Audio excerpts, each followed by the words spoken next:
Reminder that you're still under oath. All right, Okay. very good. You were examining? Yes, sir. Can we get the screen on? The TV's on.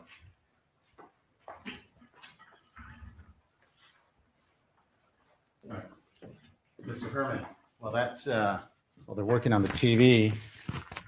We left off where you heard something woke you up. Can you, just so we could go back in time, what woke you up?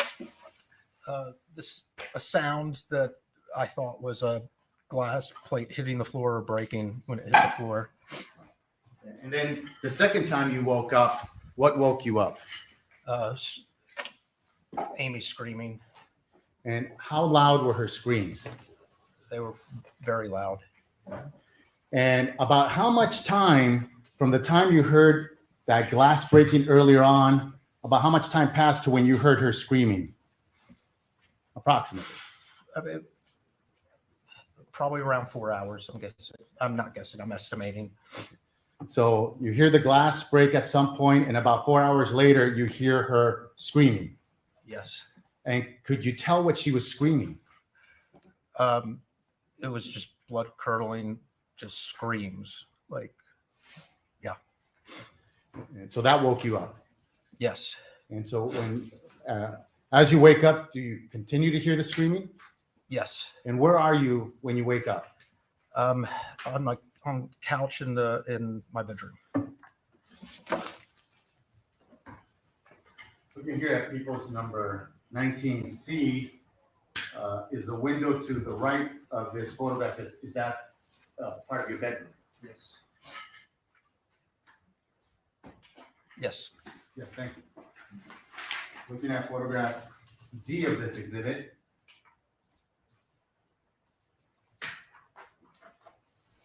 Can you tell us what is shown here?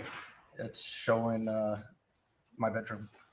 Okay, does it show the location where you were sleeping? It does. And where would that be? That would be on the couch in the left corner of the And photo. is that over here where you see some pillows and like a gray Yep. blanket or something? Correct. So you wake up, and as you wake up, do you continue to hear screaming? Yes. And what do you do at that point? Takes me a minute. Kind of wake up and I really thought she saw a mouse or something, and I gradually get to the door and I realize it's not stopping, and I yell up to her. Now, when you say I get to the door, what door are you talking about? The door to my bedroom at the base of the stairs. So here on photograph people's exhibit number 19C, you see what appears to be a door open, and there appears to be a small hallway and a staircase that leads up. Is that correct? Yes. So did you get to that area? Yes. And would your door be to the right of that? Yes. So as you walk to that little passageway in front of those stairs that lead up, is she still screaming? Yes. Are the screams the same or different? They're the same the whole time. Is it constant? It was constant. Yes. And do you hear anything else other than screaming? No. Could you make out any voices? No. So what happens as you're standing there in that little passageway in front of those stairs? I yell her name. And you already yelled it. And what the words that you used were what? Amy. And you yelled it in the tone of voice you did yesterday? Yeah, but louder. Even louder than what you yelled here in court. Oh yeah. Why would you say that? Just because I don't think I've ever heard myself yell like that before. How were you feeling in that moment when you're yelling out her name? It's really hard to describe. It was really like shock, adrenaline rush, kind of can't believe this is really happening kind of. And so after you, when you yell out Amy, is Amy still screaming? My name is Christine. I live in Jersey City, New Jersey, and I went from working in healthcare to being a software engineer in 1 year. I like being able to make mistakes, having that room to be able to fail, but knowing that I'm a person that's resilient. I'll keep trying at a problem until I come up with a solution. That did not exist for me in healthcare. I migrated to the US about 10, 11 years ago. All of my aunts across the US, in Europe, back home in Trinidad, and my cousins, they're all nurses. So it felt like, okay, maybe we. She is when I yell it out. And how about after you yell it out? What happens? After after you yell out her name, what happens?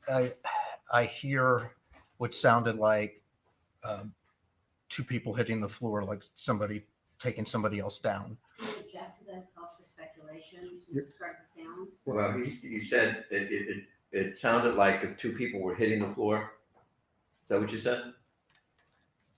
Is that Like what you- somebody, yes, like when somebody takes another person down. Okay, I'll allow it. That's what it sounded to you like that. Yes. Okay.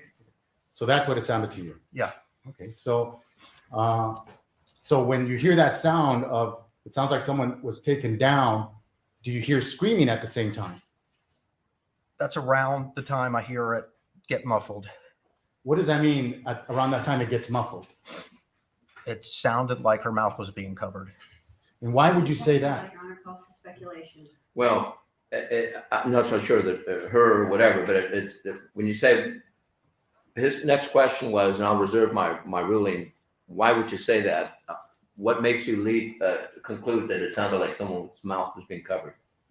Because it was like the sound of somebody screaming and then screaming through something, like the level that the sound changed as if you what it would sound exactly like if you put my hand over my mouth. Okay, I'll allow it to stand. Okay.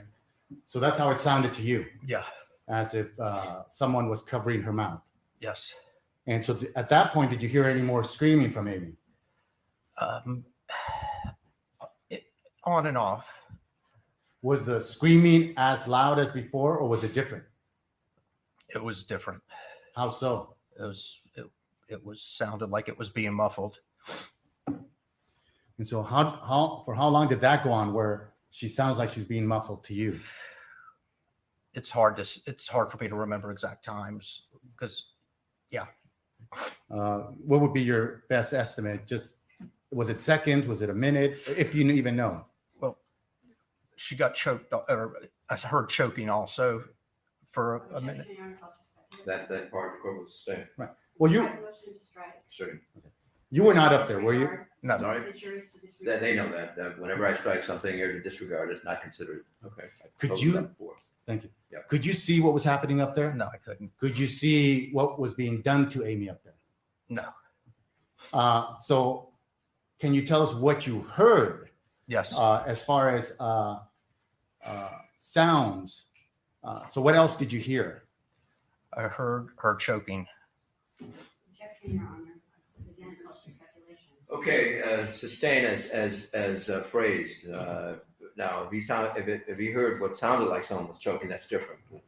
When you say, what exactly do you mean when you say like that she was she sounded like she was choking? What do you mean by that? Objection, that is state police's testimony. Well, again, Pleading.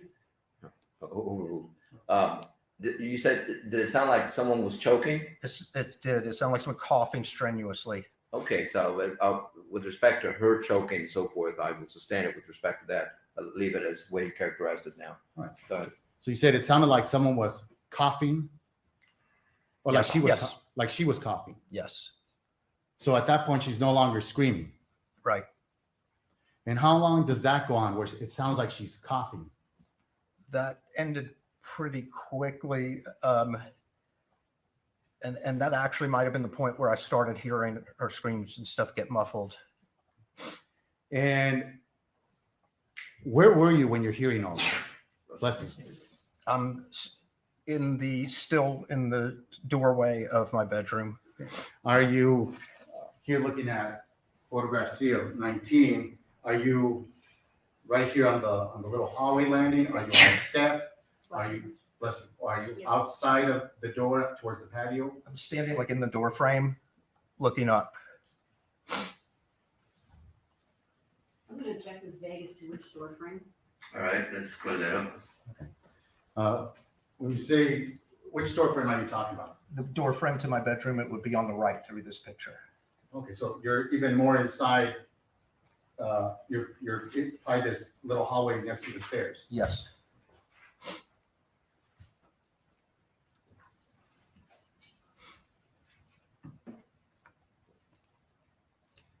Do you say or do anything at this point when you're hearing what sounds to you like Amy's choking? That's when I started looking for my phone.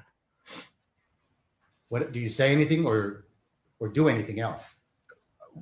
I spend probably the next 4 or 5 minutes jockeying between my bed and the doorway, trying to hear if I can hear what's going on, if anybody's coming, and while jockeying back, looking for my phone, just back and forth. Now, when you say 4 to 5 minutes, is that your time estimate? That's an estimate. You got to let me finish. Sorry. Is that the time estimate in your brain that you think that's how long it all took? Yeah. Do you ever yell anything else to either Amy or the person or whoever's up there with her? Before I leave, And what is it that you yell? hey, motherfucker. Well, can you yell it the same way you yelled it that morning? Probably not, but I can try. I Go can ahead. yell it. Hey, motherfucker. Start learning on the go today with Coursera Plus. Unlock unlimited access to over 6,000 world-class courses. And why did you yell that? In my head, I planned to run out and try and get help because I couldn't find my phone. And I thought that maybe he would be more, it would just be a distraction, that he would be worried about me in the house. And I hoped to quietly go out, that he would still be, that he would leave her alone, be more worried about me, was what was going on in my head. I'm going to object to the characterization as he, since he did not, Mr. Herman did not see anybody. Just say. Well, can the answer stand, or does the court want me to ask that again? Why don't you ask it? Okay. All right. Without indicating whether it's a he or a she up there that's doing this to Amy, just a person. What did you believe by yelling, "Hey, motherfucker"? What did you believe would cause? What did you believe would happen if you said that? I thought it would distract him, Well, or say- the person from her that I believed was in there.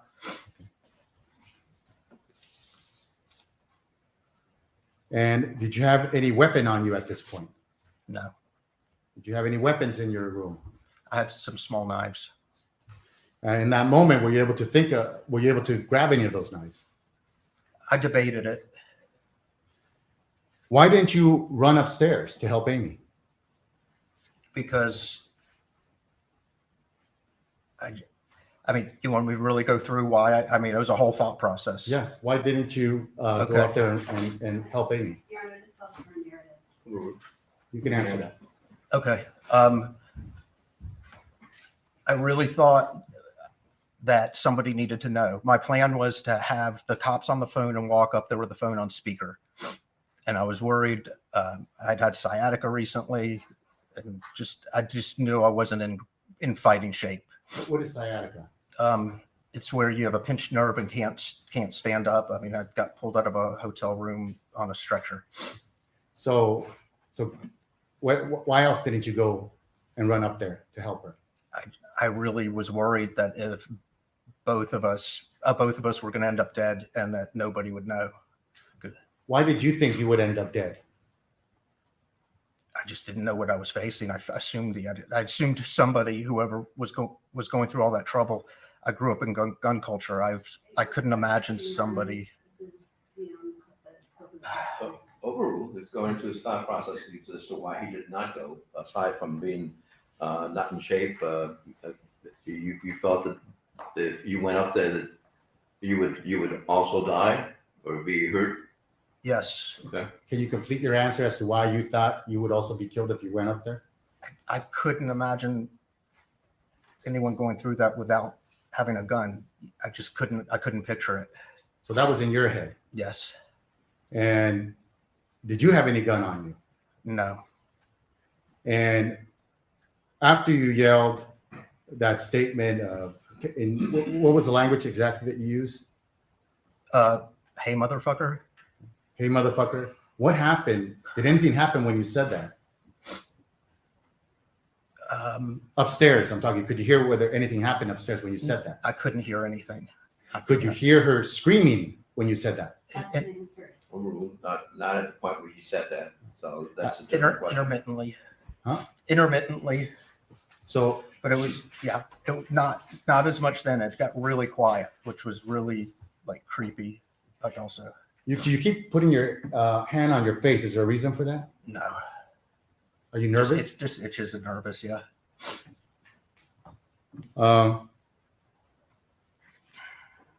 Were you scared at that moment? Oh, it was like a mix of adrenaline and fear. It's really hard to describe what I was feeling.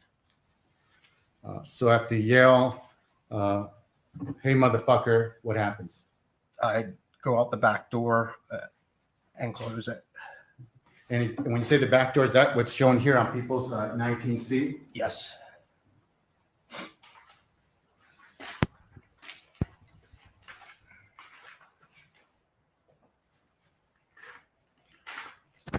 Can you tell us, where do you go?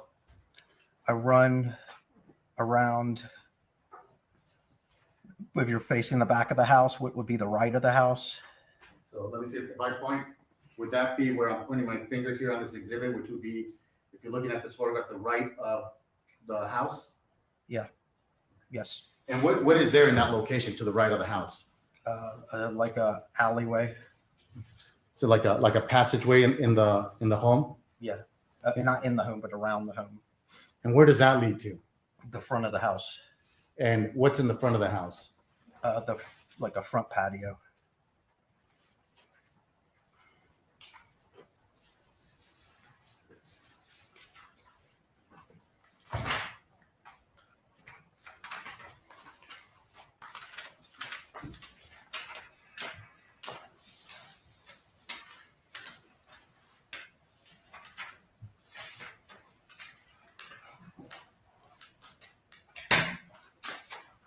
Looking at people's exhibit number 18.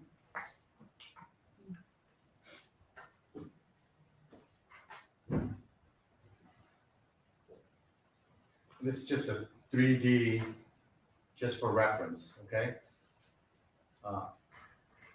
With the patio on this photograph, if you're looking at it, this is a facing, like from the street looking straight at the front of the house, correct? Yes. And over here to the left, is that the area that you're talking about, the passageway? Yes. And then there's a center courtyard? Yeah. Yes. Front patio. Yeah. And then what's there in that center courtyard? Just some furniture and a gate. Is that the gate? You kind of see a gate door right here where I'm pointing to? Yes. Okay, it appears to be like a black gate. Yeah. When you got to that area, was the gate open, or what was the condition of the gate? It was locked. And so, did you run from where you heard Amy went from screaming to muffled? Did you run to the front of the house, or did you walk? How did you get to the front of the house? I ran as fast as I could. And when you got to the front area of the house, did you notice anything at that point? Yes. What did you notice? That the gate was locked. Did you notice anything related to the French doors that are by there? No, Why not? because I was running and trying to get over the fence with my momentum as fast as I could. And so how did you get over the gate? I climbed over it somehow. Like, I don't remember the exact specifics because I was just so.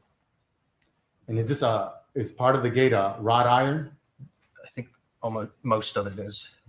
And as you're climbing this wrought iron gate, does anything happen to you? Yeah, I get cut up and a few puncture wounds. Where did you get cut up? On my stomach, my hand, my arm, in my crotch area, on my legs. And why did that happen? Getting over the spikes part of the wrought iron gate. So did you go up that gate pretty quickly? Yeah. Yes, I did.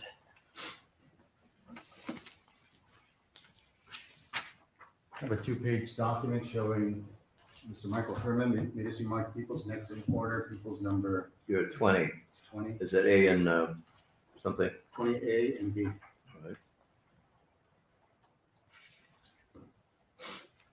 And here at 20A, you recognize the individual depicted in that photograph? Yes, it's me. And are you wearing the clothing you were wearing at the time that you climbed over that gate? I'm sorry, can you repeat the question? The clothing you're wearing on this photograph, is this the same clothing you were wearing at the time you climbed the gate? Yes, How do you know that? because it's got holes in it. Looking at photograph B, you recognize what's shown there? Yes, What is that? that's my stomach. Well, I understand that, but it appears to depict some type of injury, correct? Yes, When did you sustain that injury? when I was climbing over the gate. Okay, can you describe that injury? It was like the tip of the wrought iron gate going into my stomach and then like scraping around. Just like as I climb over it, kind of made a hook. So yeah. Now, as you're on the gate, are you able to hear anything coming from the home? No, You don't hear her screaming? no. And so after you climb over the gate, where do you go? To the next door neighbor's house Why? because we had just met him and I was trying to get to a phone.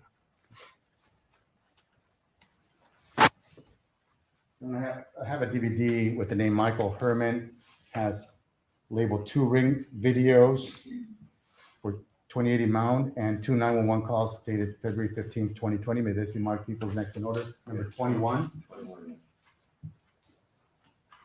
And I have a transcript for 1 ring video, which can now be marked as 21A. Yes. And I have a transcript for a 911 call dated February 15, 2020, approximately 1:11 a.m. May that transcript be marked as 21B? They're all on the same DVD? Yes. Okay. And I have another transcript for a 911 call dated February 15, 2020, approximately 1:18 a.m. May that be marked as people's number 21C? Yes. And I provided court and counsel copies of these transcripts. May I publish the transcript to the jury? Yes.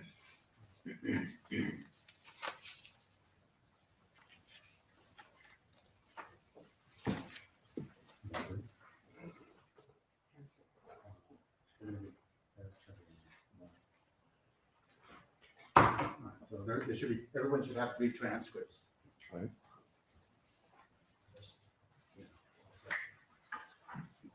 It's going to be 1:11 a.m.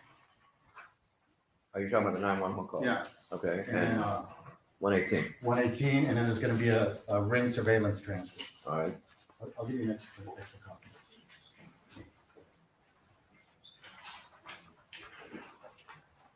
So everyone should have 3 transcripts. 1 transcript is just 1 page with, it has 2 sides to it.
I'm sorry, Your Honor? Passing out the last transcript. Yes, Your Honor.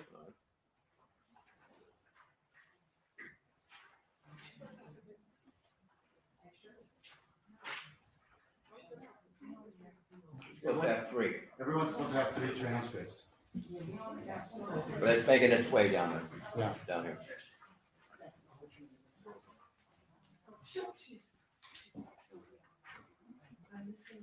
Just pass it back. Extras just get passed around. We should just pass all the extras around.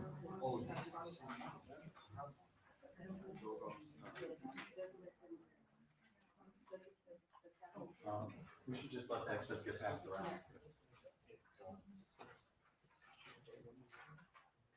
Just pass them around. If you already have, please just pass them around. It's coming around.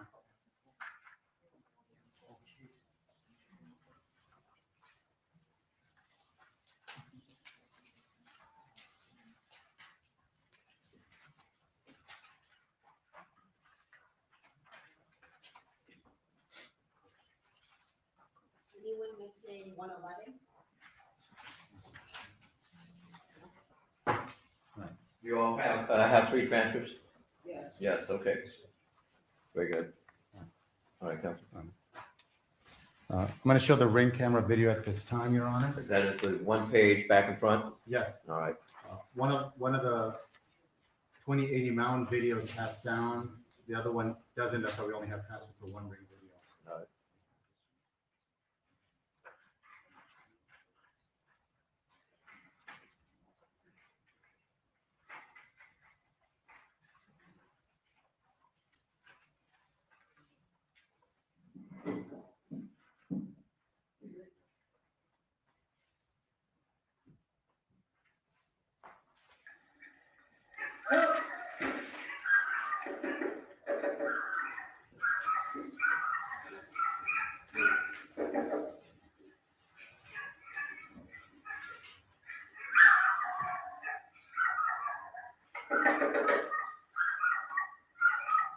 Do you see the timestamp at the bottom right corner?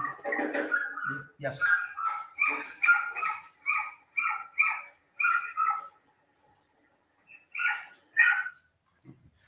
That timestamp shows about 1:08 in the morning and some seconds. Does that appear to be around the time that you went there? Yes. And is that you on the video? Yes. And how are you feeling at that point when you're knocking on that door? A little defeated and just really stressed out. Why do you say I feel defeated? Because first of all, I couldn't find my phone, and then Where did you leave your phone? in my room, Did you take any keys with you out of your room? no. So why didn't you take your phone or your keys out of your room before leaving? Well, I couldn't find my phone. I wasn't thinking about keys by the time I was leaving. And so you knock on this door and does anybody respond? No. Let me play the second ring video clip. And this one will not have a transcript.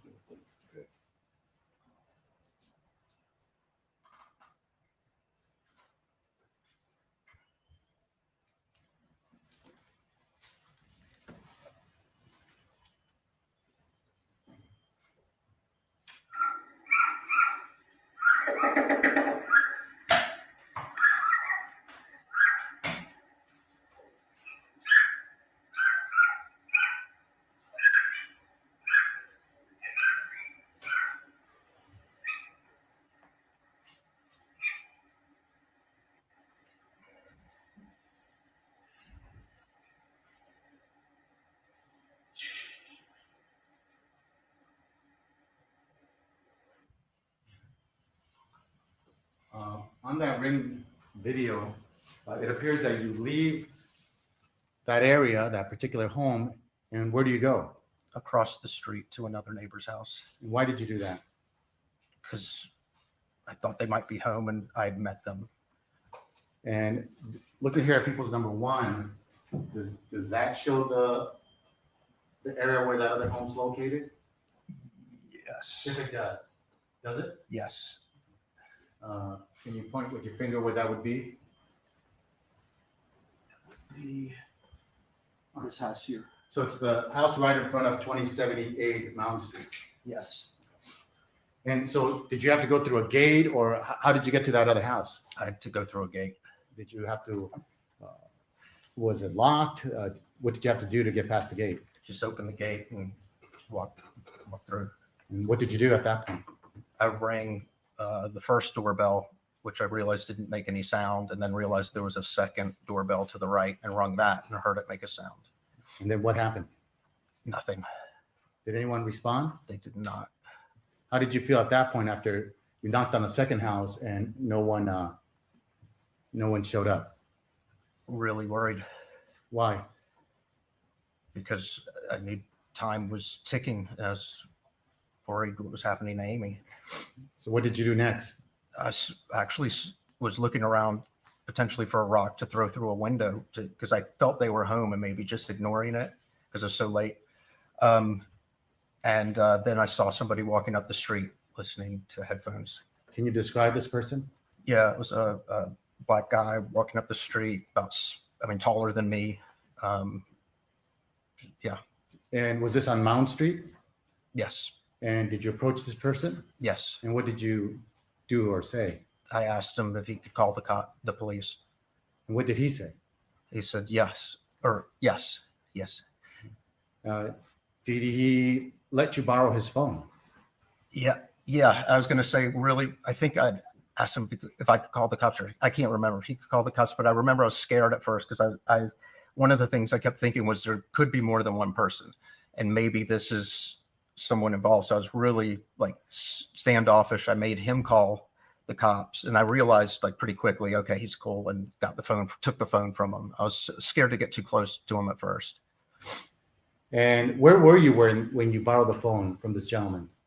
Right in front of the pretty much right, like catty corner, right in front of this house, but towards When the you say side. this house, these houses have numbers on them. Can you tell us Yeah. which one?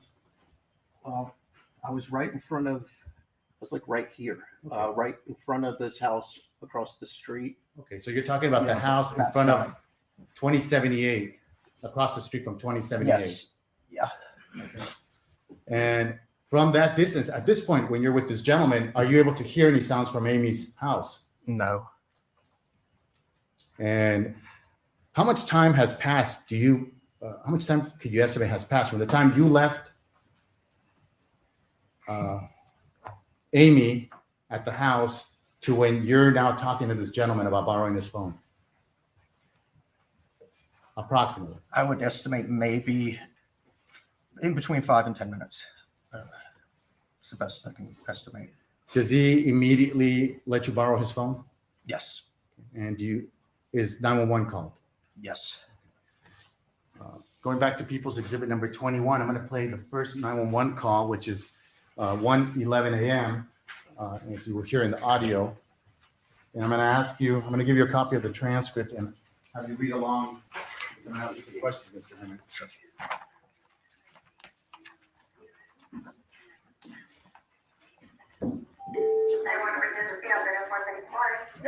So this is back my roommate, we're at 28 Pound Street. I don't know, I just had to run out of the house, I couldn't find my phone, I couldn't find a weapon, I couldn't find anything. I don't know, I was downstairs, I heard screaming, please get a cop here. Okay, I didn't ask you any questions, okay, they're very important. What exactly happened? You didn't What? Are you ready to answer my question, sir? Are you? Yes, go ahead. Did you see anything? No. Okay, so No, I heard her screaming and I heard her being. all right, so I'm gonna send out that somebody's screaming, okay, since you didn't see anything. You don't know if she's being attacked, Yeah. you're not sure. Yes, I know she's being attacked, I heard her got thrown to the ground. Okay, all right, so 2086 Mount Street, is that a house Yeah. or an apartment, sir? It's a house. Okay. And this is, who's screaming inside? Let me pause it at 1 minute and 5 seconds. Now here, you tell the 911 operator that on line 19, I heard her screaming and I heard her being, what were you going to say? Objection calls for speculation. What, do you know what you were gonna say, sir? Do you have a Yeah. recollection of what you were gonna say? Yeah, I was going to say choking. What? where it says, I heard her screaming, and I heard her. Yeah, actually, I was being attacked. What? I heard her being attacked. I don't know for sure. No, what I was going to say. I can't complete that thought. I mean, I know generally, but I don't know the exact word I was going to use. Well, you don't have to tell us the exact words, but what was your thought at that point, if you remember? Suggestions are relevant. This thing, this one, okay. Looking at line 23, where you say, I know she was being attacked. I heard her getting thrown to the ground. Is that what you remember happening that night? Yes. Go ahead. Can't even think right now. Amy Harwick. Who is she to you, sir? She's my roommate. Okay. And she's screaming for help?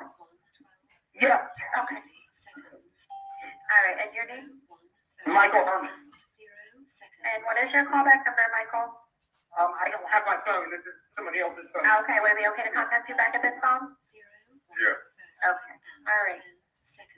All right. And so you're also hearing somebody hitting her, is that correct? Yes, I heard something like that. Yes. Okay. She wouldn't answer. I'm going to pause it at 1 minute and 40 seconds.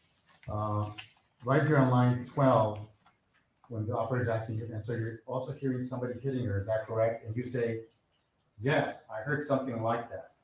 What do you mean by that? Well, I'm thinking when she got choked and thrown to the ground. Is Go ahead. Yeah, I was yelling up there.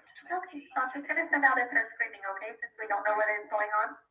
Yes. All right, and where are you gonna be, so you can direct I'm me? right up front. I'm right up front. Are you black, white, Hispanic, or Asian, so they know who to look for? What now? Are you black, white, Hispanic, or Asian? White. Okay, and what color shirt will you have on? White. Okay, that way they can find you, okay? Yes, yes. Okay, Michael. Bye-bye. Bye. Looking back at page 2, where you said, line 13, you said, my God, I'm going to hang up on this bitch. Why did you say that? I felt really defeated, and I just wanted somebody there quick. I knew something was really wrong. Did you feel that the operator was believing what you were saying? No, and it was again part of just feeling defeated. Like, here we go again, you know. And we're going to play the second. Now, after you make that 911 call, what happens? I go to the house and I'm starting to yell up to the window. You go up to which house? Amy's house. And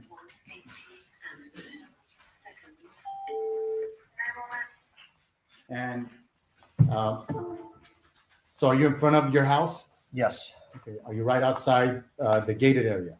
Yes, I'm in the driveway right up front. By the way, could you see if there are any lights on the 3rd floor? Yes. Yes, what? Yes, there were lights on the 3rd floor. On which? On the 3rd floor into that media room area. You could see that the light. Yeah, I was trying to look in from the driveway. I was backing up and trying to like get an angle to look through to see if I could see her. Could you see anything as the lights were on the 3rd floor in that media room? No. Do you know if the lights appeared to be on in the mid-level, in like the living room area? Honestly, I can't remember. Okay.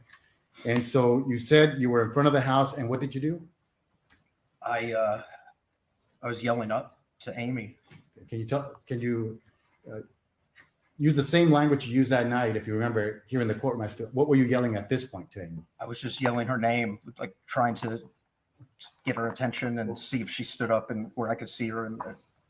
Well, can you do it the way you did it that night? I know. Try your best. I was just yelling like, Amy, Amy. Yeah. Did you get any response? No, Did anyone respond from within that house? no. So then, could you hear her screaming or being choked, anything like that? No.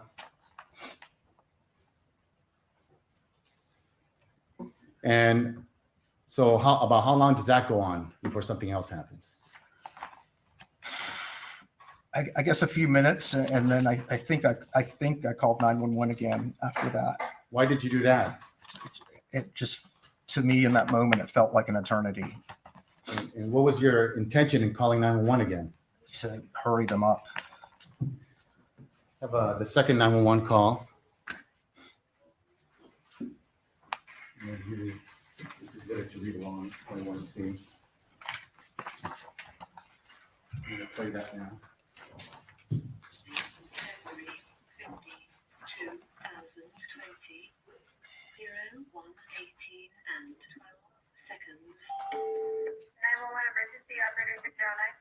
Yeah, I'm wondering why it's taking the cops so long to get here. You provide me the address, I can look it Yeah, up. 2086 Mound Street. 0118. It's absolutely incredible. Has something changed since you originally called? What now? What? Has anything changed since you originally called?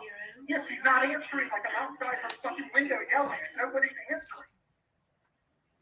You guys need to get a cop here quick. Sir, the officers are on the way. I'm asking if there's anything I can update them.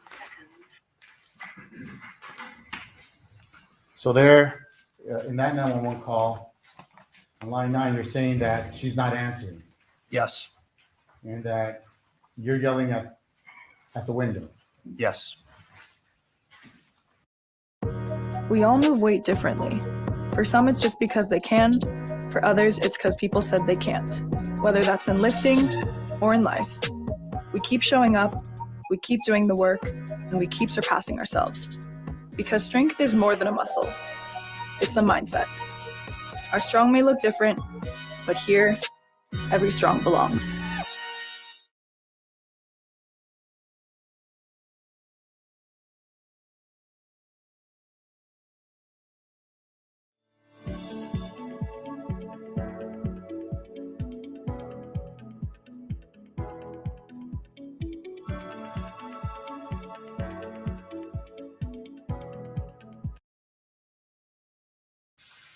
And is that what you, when you're saying yelling at the window, is that what you described a few moments ago here in court? Yes.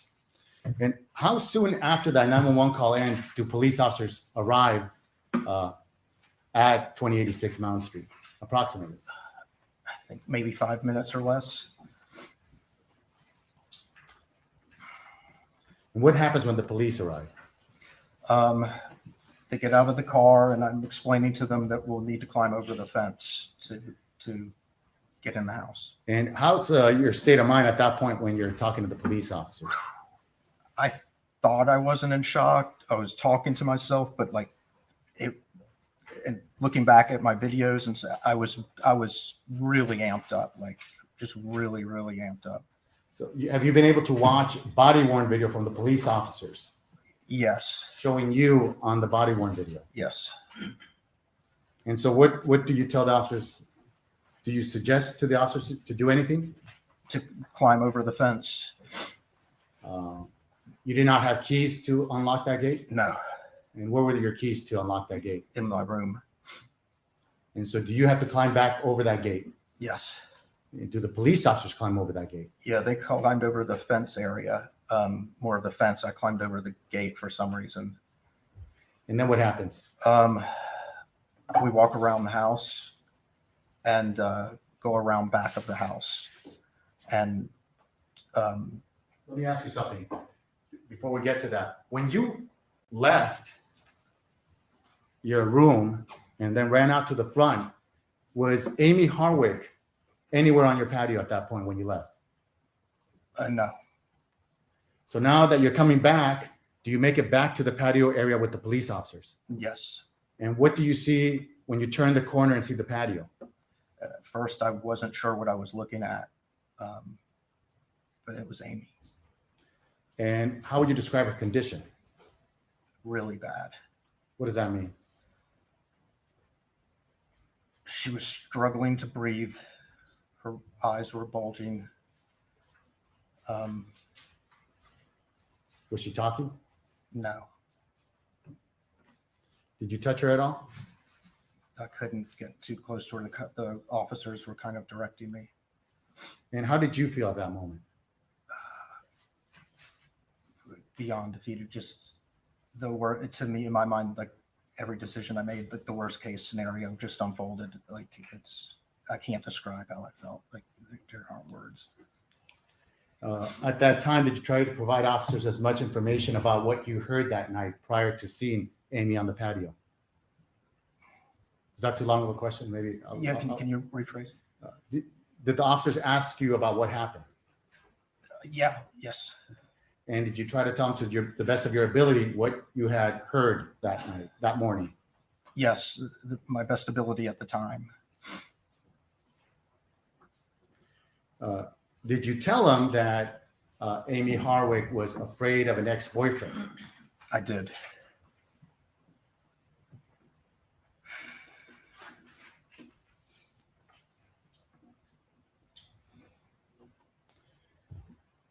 Did you see paramedics arrive at that location at the back patio? Yes, Did you see them attend to her? yes, Were you still there when her body was taken away to the Yes. hospital? yes. And how long did you remain at the house where you were living at before you were taken somewhere else? I don't know exactly how many hours, but by the time I left, it was daylight. Did you show some detectives what happened that night there? I did. I did. Did you tell them where you were when you heard things happen? Yes,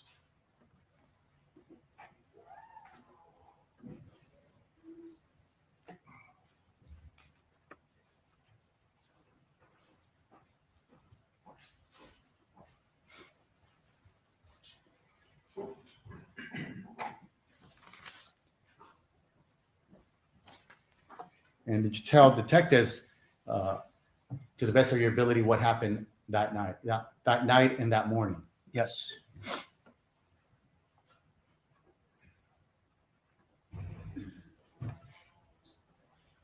And you previously testified at a preliminary hearing yes, where you were asked questions by the prosecution and the defense? yes, And did you answer it to the best of your ability? yes, Now, as far as what you do for a living, what you were doing for a living at that time, you were selling products. Is that correct? I was kind of selling some products in an intermediary for companies looking for product, What kind of products were these? sex toys. And where would you sell them? Well, that's it. I would more work between the retailers and the manufacturers. And do you have a 1995 felony conviction for possession for sale of marijuana? Yes, How old were you back in 95? 20 or 21.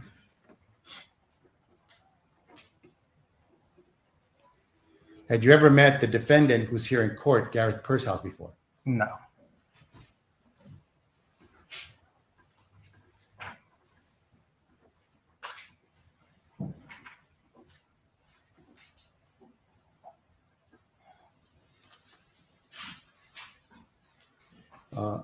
After Amy was taken away by the paramedics that day, did you ever see her again?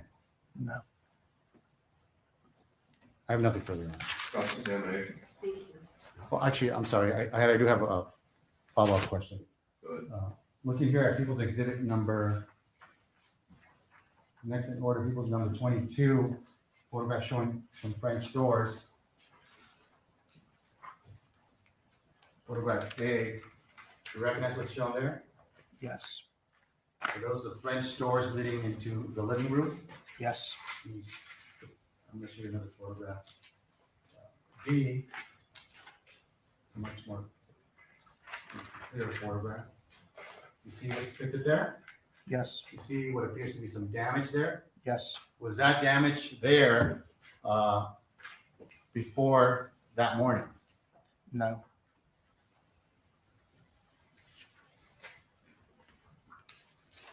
Looking at people's next in order, this would be a document with 4 photographs showing a statue made. This is my people's next in order, number 23. Yes.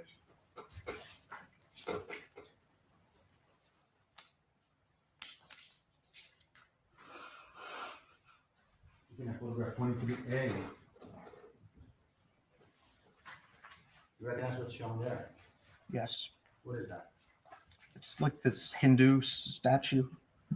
And is this next to the fence that divides the property, looking here at People's One, between 2086, where you live, and 2078? Yes, Is this towards the back of the patio it is. of where you live? Yes,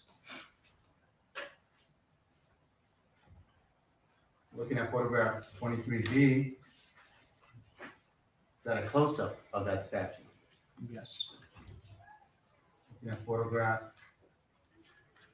well, does this statue appear to have various arms? Yes.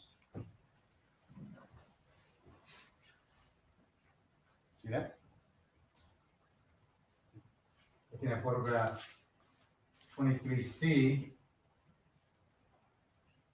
and is that the lower part of the statue? It's an arm off the statue. You see that there where there's a photo ID number 9. Yes. And looking at photograph D, which is a close-up of that, do you see that there? Yes. All right. And this is next to the fence, correct? Correct. And so, had you seen that before, that arm had been broken from that statue before No. that night? No.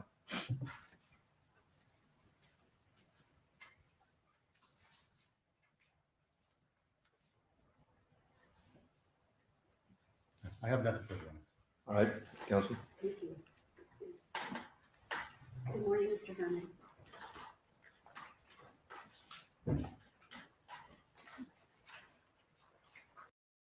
MacBook Pro, and we're putting it in a mouse backpack, and we're going to drop it into an 8-story building.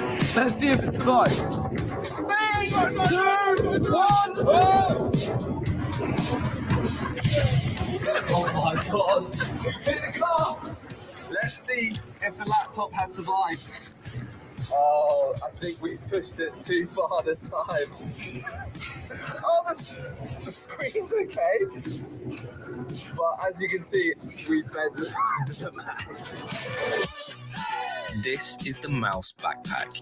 We set out with a mission to create the world's greatest backpack, combining extreme protection, water resistance, and durability. With zero.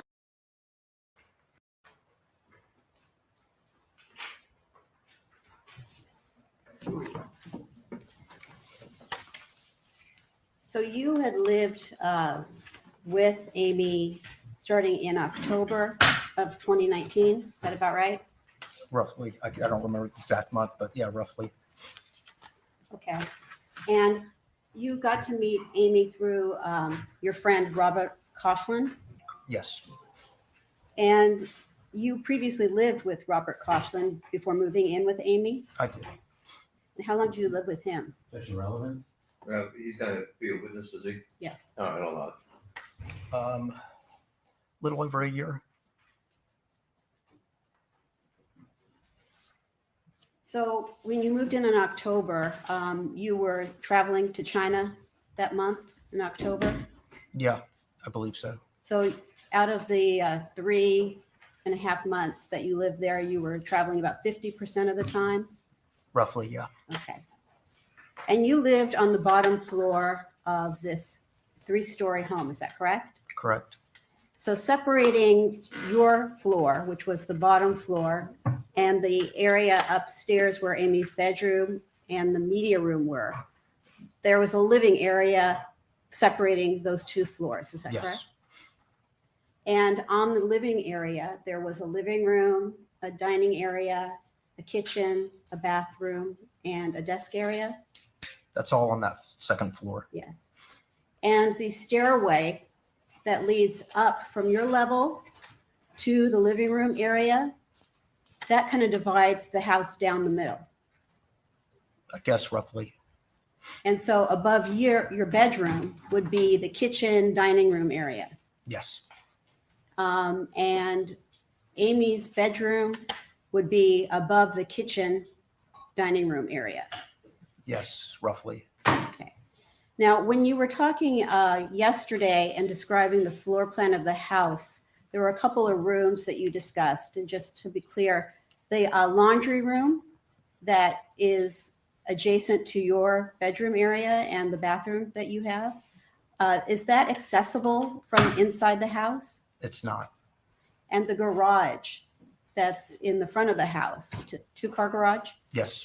is that accessible to the inside of the house? No. All right. So when you leave the garage, you have to go around the front of the house to get inside through that wrought iron gate. Is that correct? Or you could go around to the backside to the left too, but yes. And when you would come home, which way would you usually go back into the house? Well, I didn't drive, so I just would walk through the front gate. So you go through the front gate? Yeah. And what about Amy's practice? Would she usually go in through the front gate too? Usually, And that front gate had to be locked with a key? it didn't have to be, and it wasn't a lot. Well, okay. So if you wanted to lock it, you needed a key. Yes. Okay. But it wasn't locked a lot. Right. I mean, if you wanted to lock it, you needed a key, but it had a latch. I mean, it was like a doorknob. Okay. So it was not routinely locked. It was at night. We had gotten in the habit of leaving it open during the day for Amazon packages. And then in the routine of the last person in would lock it. And do you remember saying previously at any point that Amy used to sometimes forget to lock that gate? Yes. They got the time. What period are you talking about? Do you recall saying that on February 15th, 2020? I don't remember when I said it, but I vaguely remember saying it. So it would be a true statement to say that Amy often or sometimes forgot. Yes. They got the time period. Well, he lived there for about 5 month period, so in the 5 months, Yes, in the time you lived there. yeah, Sure.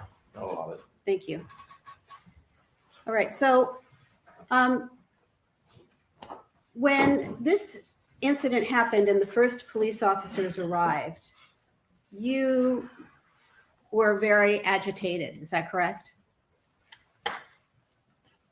Yeah, I guess it's real hard to describe how I was feeling. Was it a combination of a lot of feelings? There's a lot of adrenaline. Yes. Would you say you were fearful? Yes. Would you say you were frustrated? Yes. Was part of your frustration the feeling that no one was taking your explanation seriously? That was a part of it. And that included the 911 operator? Yes. And did you feel that same way when the first police officers arrived? A little. Yeah, at first. Did you feel that you needed to motivate them to take this seriously? A little. Did you feel like did you remember actually getting so frustrated with them that you cursed at them and walked away from them?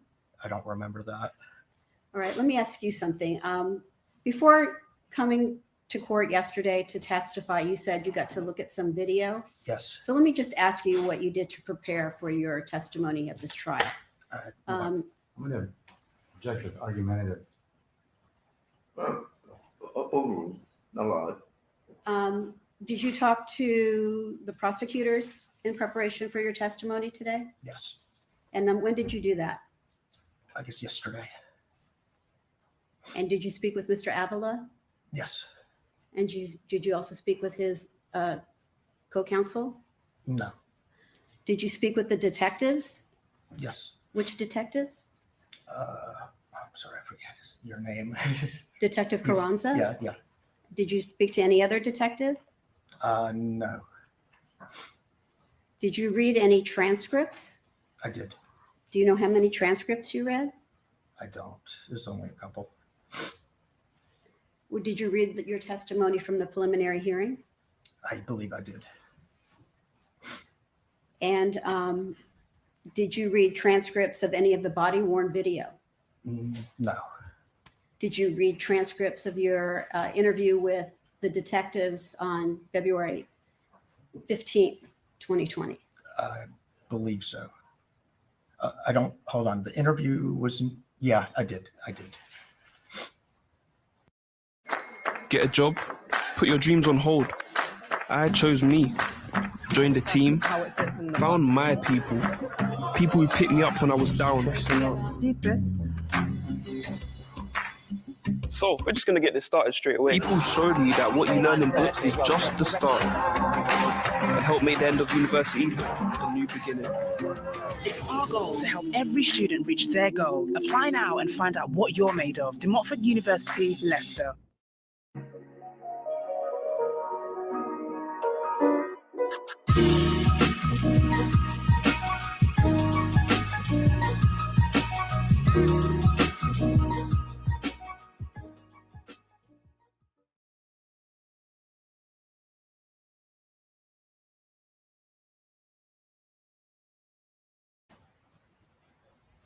And you watched body worn video? Yes, About- not yesterday or this trip, the trip before Okay, and when was that trip before? when we had the other hearing. Okay, so that was in 2021. Yes, So prior to the preliminary hearing, you had had an opportunity to look at body worn video, yes, and you got to observe what you said to police officers yes, throughout the evening of February 15th. Is that correct? Or the early morning hours of February 15th? yes. Okay. Do you recall testifying at the preliminary hearing that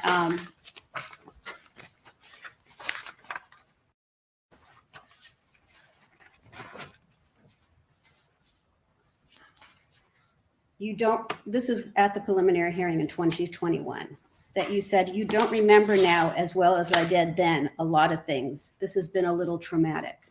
Yes, And were you saying when you testified to that under oath in 2021 that your memory at the preliminary hearing was not as good as on the date this I'm going to event check as transpired? vague as to what he was referring to in page of the preliminary hearing Well, transcript. just in general, his recollection, his memory during the preliminary hearing wasn't as good as the day of the incident. Is that your question? Yes. Would that be a true statement, sir? That your memory is better on the date of the incident versus the day of the preliminary hearing? for the most part, but there were things I remembered after the incident.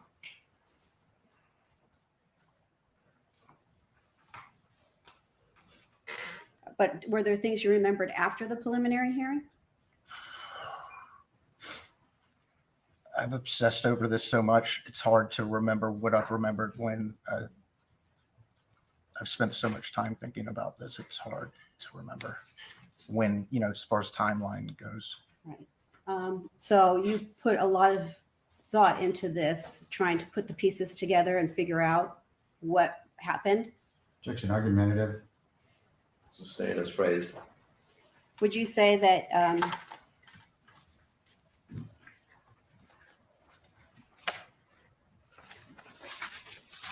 have a moment.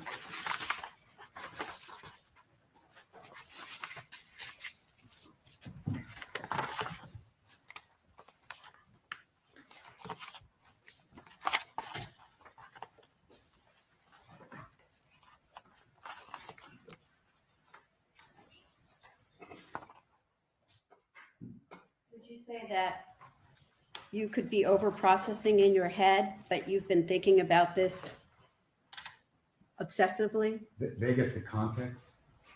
Well, I don't know what you're referring to, counsel. Well, do you recall having a phone conversation with detectives on February 20th, 2020? I don't know the exact date it was. There was a couple conversations, throughout time. But Okay, so around February 2020, do you remember talking to detectives and telling them that I could be over processing in my head, but I've been thinking about this for days, obviously? yes, I remember something like that in the conversation. And would you say that's been true in the intervening years since this incident has happened? I'm You've going been doing the same thing? to object as overbroad, referring to February 2020 and then referencing other dates. The court will allow it. Do you need me to Your re-ask? statement, sir. Do you want me to re-ask? No, because it's been a process. Like, it's really hard to explain. Like the first 6 to 9 months were really difficult. But COVID had just happened. I was basically alone with my thoughts for a year and being in lockdown. That was pretty close to when we came here for that first hearing. I was in really bad shape.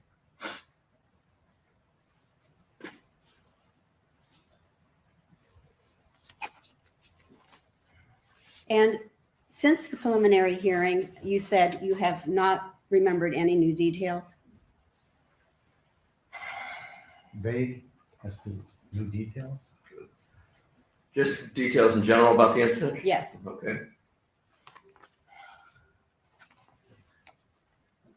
I did remember a couple more details. And you testified to them today? No.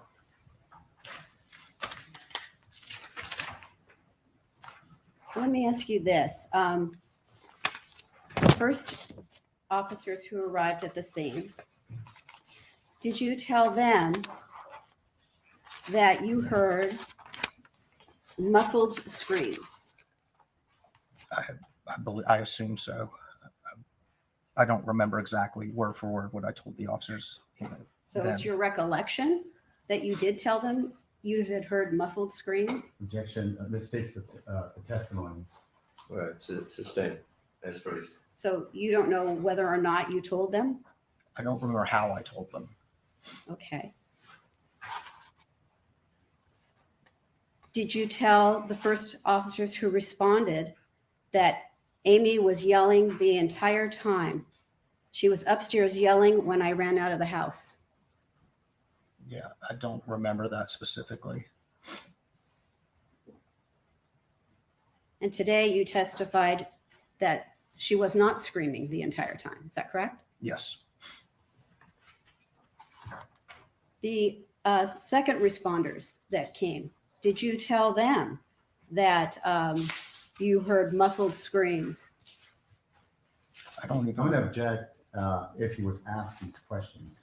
Well, the question isn't whether he was asked the question, but whether he told them. Whether it was because of a question that was posed or he told them on his own. The court will allow it. There was a lot of questions from a lot of people. I can't remember specifically. I remember in general telling them what had happened several times to different people. And you recall specifically telling them there were muffled screams? No, I don't remember specifically telling them in those words. I just don't. I'm sorry. Do you recall saying several times throughout your encounters with law enforcement on February 15th that Amy was screaming the entire time and you heard her screams as you ran out of the house? Compound as to various law enforcement officers.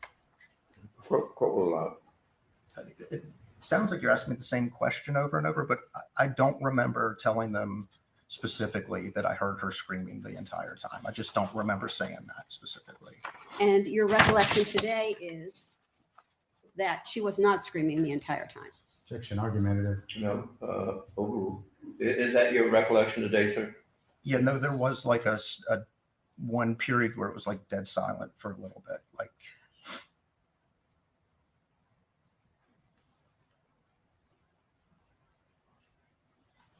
and I'm pretty sure I told the detectives that too. So if I asked you, did you tell the detectives that, what would your answer be? My answer for you, I'm pretty Vegas sure I told them what?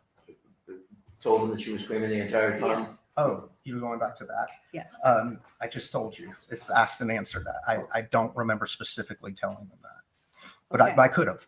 Okay.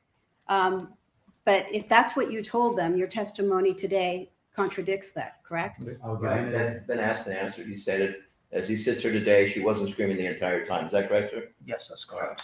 Doesn't walk it. Thank you.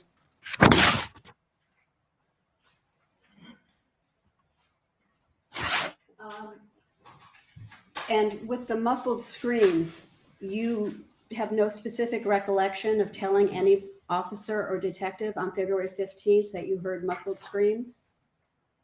I can't recall like exactly how I described it to the officers at that time. I could have said muffled screams. I can't remember. I'm sorry.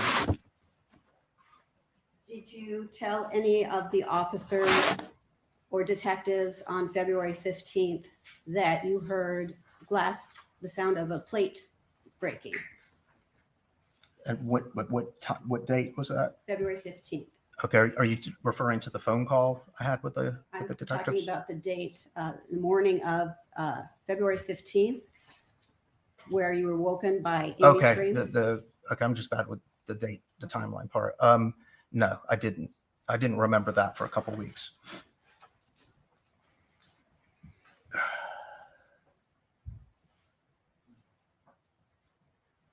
And who was the first person you told about hearing something break when you remembered a couple of weeks later? It was Robert Koshland.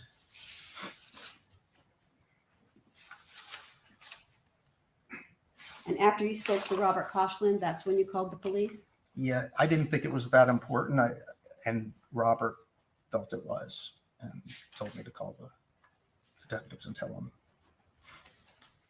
And isn't it true that on February 20th, the date that you called the detectives, that was the first time you ever told the detectives that you heard anything like choking? I don't remember.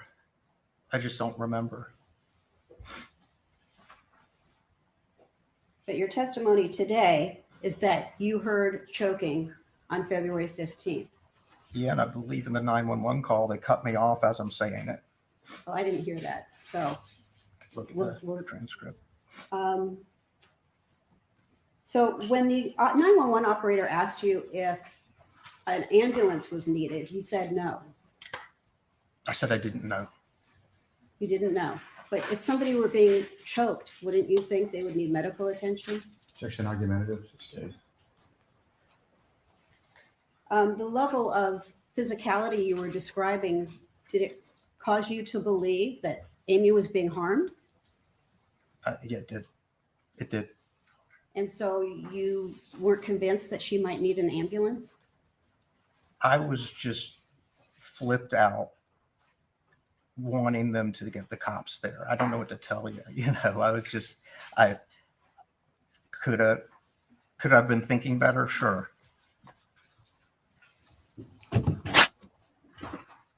You were in a state of panic, is that true? And shock. Yeah. And panic? Yes. So let's talk a little bit about. Hopefully this won't fall.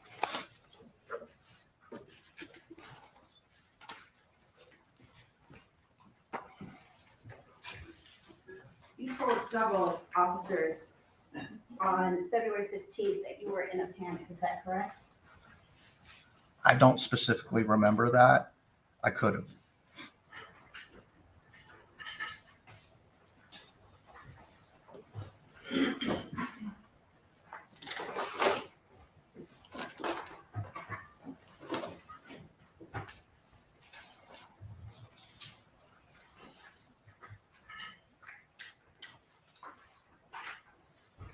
So far, we've seen a 3D recreation of Amy Harwick's home. Yeah. Other than the scale, does the 3D rendition of 2086 Mound fail to include outside foliage and furniture and everything else inside the house, You mean outside the house? outside and inside? I didn't get a good look inside, but yeah, there's missing foliage on the fence on the outside. Okay. And the trees near the balcony, are those also missing? I can't remember.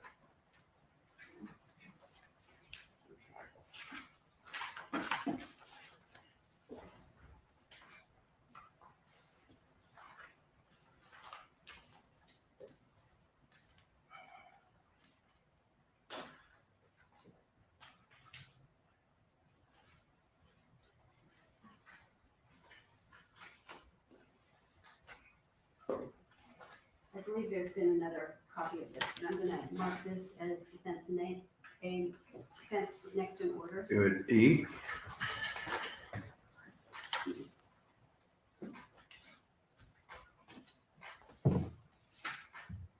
So you testified previously that this is the back door that leads to your living area, Yes.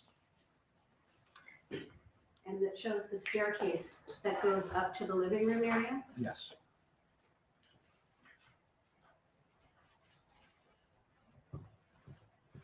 Defense next in order, Your Honor. Beth.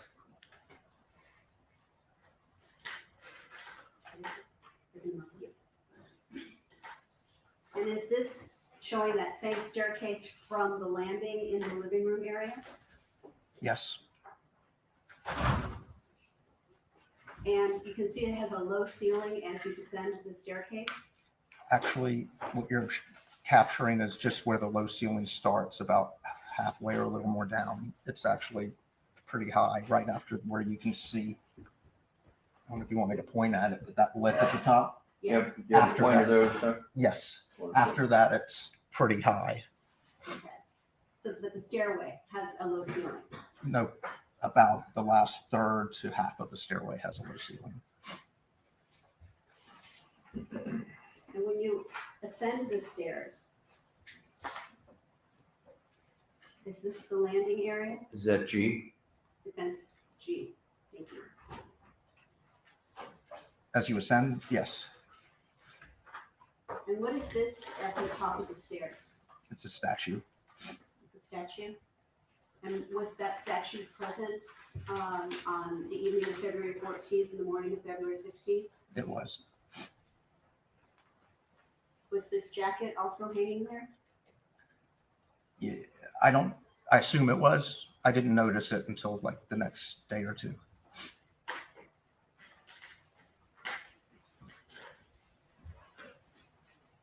Defense next in order, H. H, yes.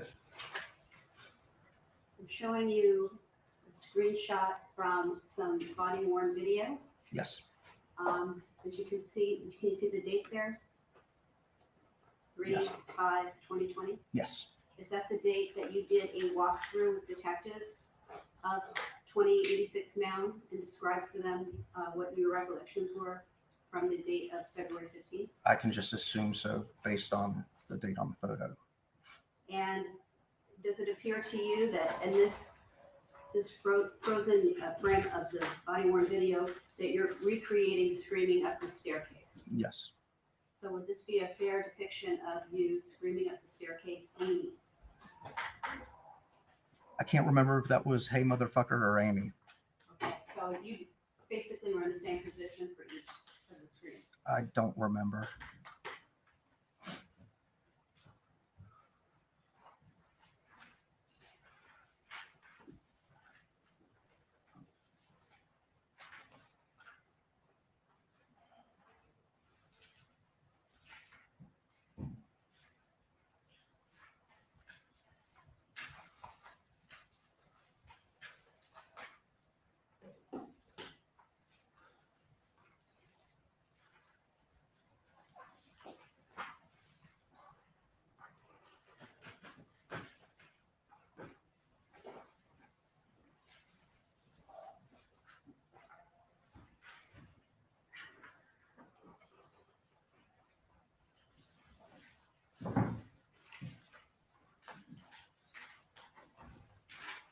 So,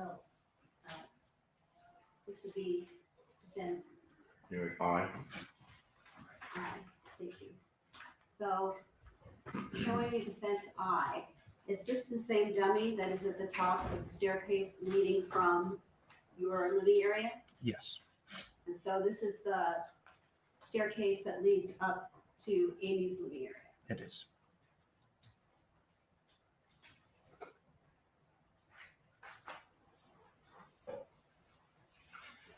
And here is another photograph showing the same staircase. Is that J, Yes, Council? thank you.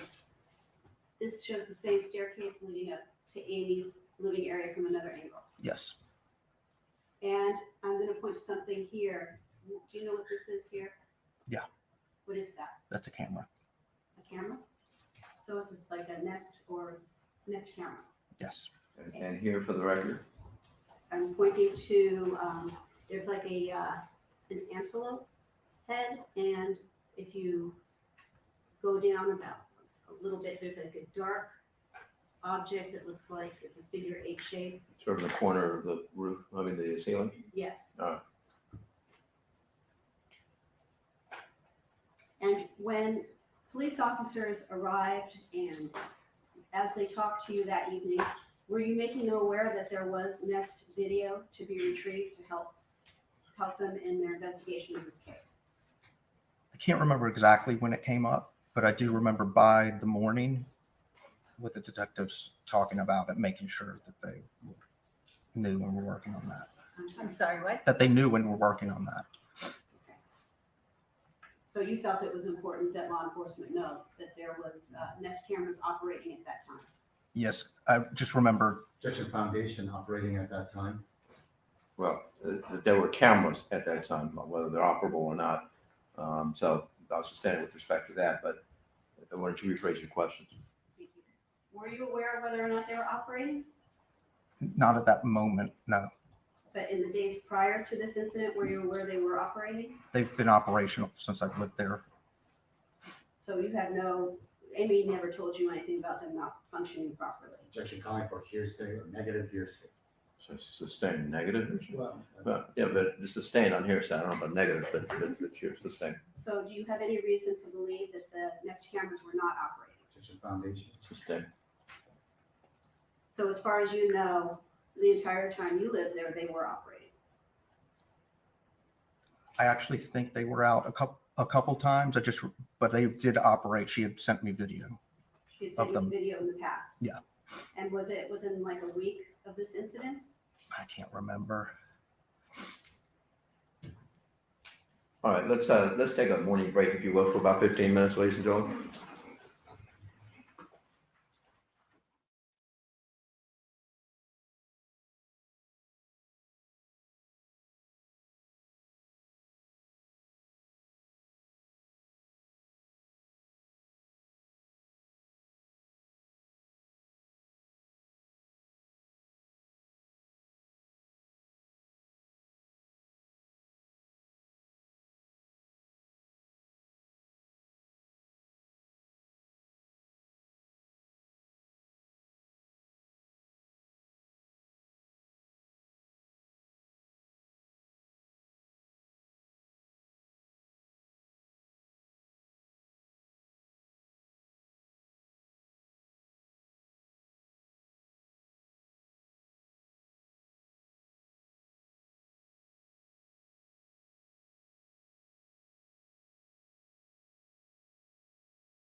Detectives and leave a voicemail message for them.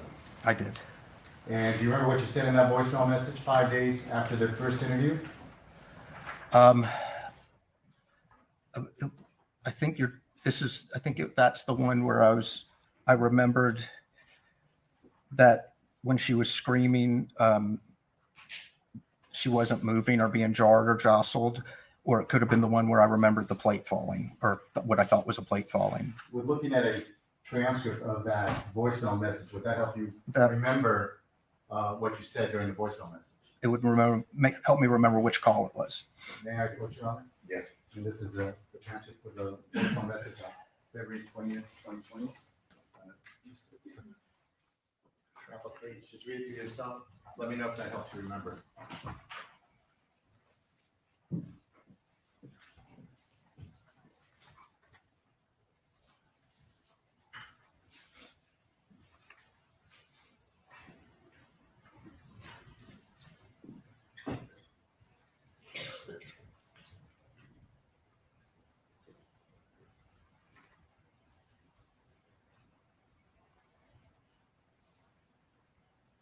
Okay.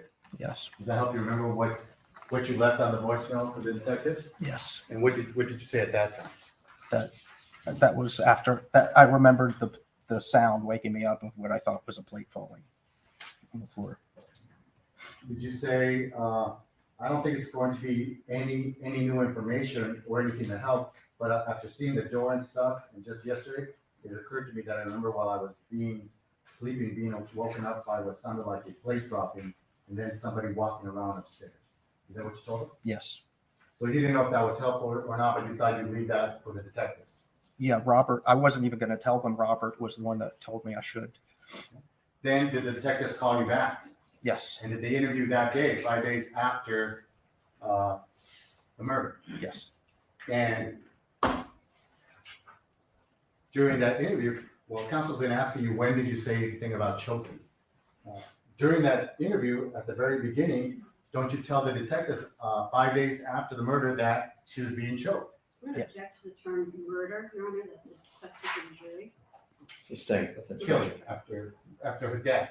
Her death. After Yes. her death, 5 days after her death, did you tell the detectives that she was being choked? Yes. Did you say specifically, I think because when I yelled up her name, I think you put her to the ground as quickly as he could and started choking her. This, Your Honor, this does not. All right, he stated that he stated that he did, Counsel. Counsel asked, making it seem that this is the first time he's talking about the choking, so I'm trying to rehabilitate. Does that include the choking? Yes. Okay, go ahead. So This was on February 5th, Your Honor. I was talking to him about February 14th and 15th. Well, that I mean, wasn't he was clear. talking but- about February, Mr. Apple was talking about February 20th, and I'm talking about, I limited my questions to February 14th and 15th. there's an inference that he's saying this for the first time based on the question. Go ahead. Did you state the following? I think he put her to the Your ground. Honor, this is improper. You should be asking the witness what he told them, not reading from. I think he did. Let's get to the choking part of it. If it's in there, get pinpoint if you would. What page are you on? This is on page 2 of the February 20th, 2020 transcript, line 14.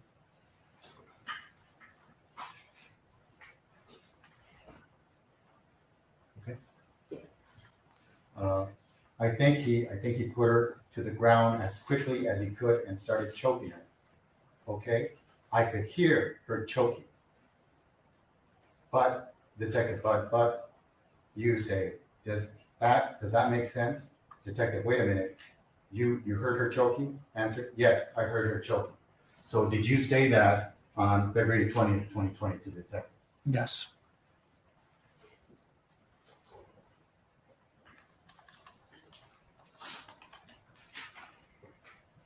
At the preliminary hearing,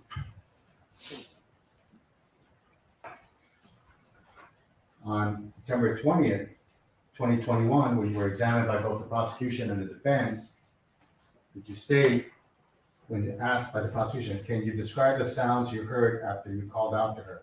Did you answer? This is, I'm sorry, at page 64 of the preliminary hearing transcript, volume 2, September 20th, 2021, line 17, page 64. 64 of volume 2. Yes. September 20, 2021, page 64, line 16 to 22. Ready? Yes, what was the question? Is this your statement about what you heard at that time of the preliminary hearing? Question by the prosecution. Can you describe the sounds you heard after you called her out? Your answer sounded like 2 bodies hitting the floor. Question, why would you say that? Answer, because it was 2 thuds, one after another, one right after the other. No, this is improper redirect, because this is not something we went into. All right, sustained. All right. Okay. Go ahead, Counsel. Looking at the following page, page 65, line 16. Take a look at it, Counsel. Yep. Line 16. All right. Question by the prosecution. Can you describe the sounds that you heard? Answer, it sounded like a female choking. Question, why would you describe it like that? Answer, because it just sounded like a female choking. It sounded like Amy choking. Was that your answer about what you heard? Your Honor, part of that answer was stricken by the court at the preliminary hearing, and the counsel just read it into the record. Well, if that's the case, I don't know. I don't have that in front of me. That is the case. All right. May we approach? Yes. Yes.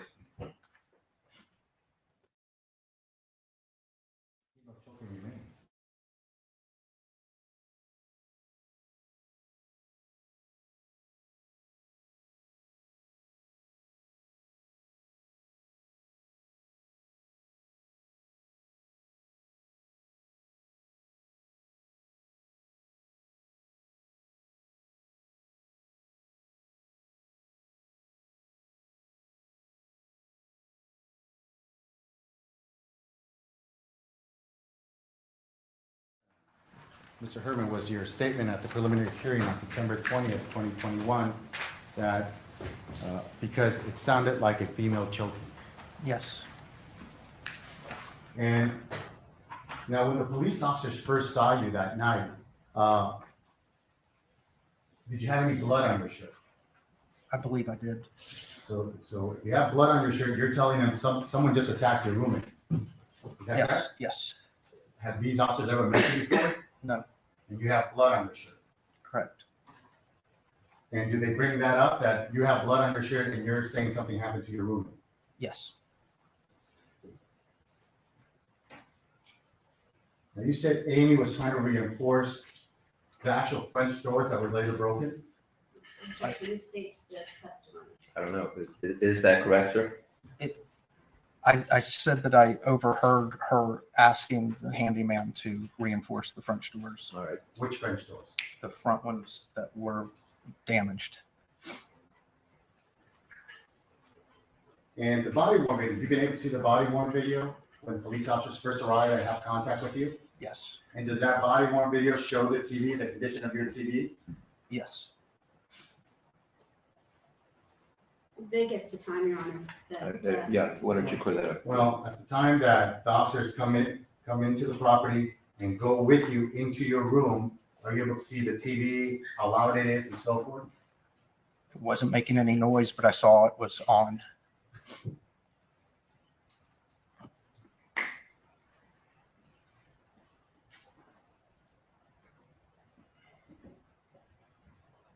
Did Amy ever tell you how physically large was her ex-boyfriend that she was afraid of?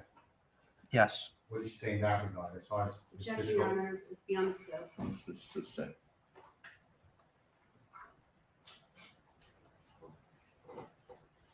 When officers arrive at the scene and they're first interviewing you, are you the one directing the interview or are they asking specific questions of you? they're asking specific questions. Or did they tell us everything you know right now? Objection as to next week. All right. He said that they were directing, were they directing by questions they were asking, sir? Yes, Okay. I have nothing further. Recross? Just briefly, Your All right. Honor. Mr. Herman, is it your recollection that the TV was muted at the time that you heard the screams? no, just that when I watched it on the body cam video, I guess, I didn't hear it on, and it looked kind of like a screensaver. Okay, so you're not aware of whether or not the audio was on at the time this incident No. occurred and you heard screams? No, Thank you. That's it. Anything based on that question? Not based on that, but I would ask to briefly reopen on a question that was asked that I did not go into. You mean, when asked on cross, Yes. the initial cross? Yes. Okay, go ahead. All right. Counsel asked you whether you met with the prosecutors recently and whether you reviewed video recordings. Is that correct? correct. Were you told what was the purpose of you having to review recordings back from 2020? Just to help refresh my memory. Has anyone, myself, the detectives, ever told you this is what we need you to testify to? Absolutely not.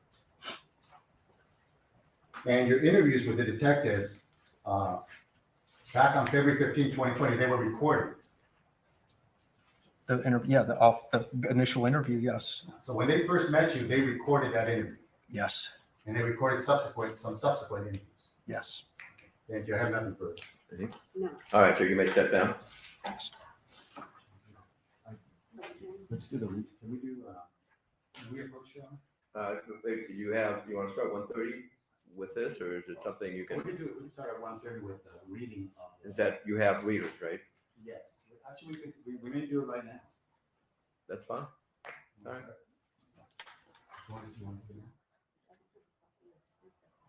Yeah. You have a copy?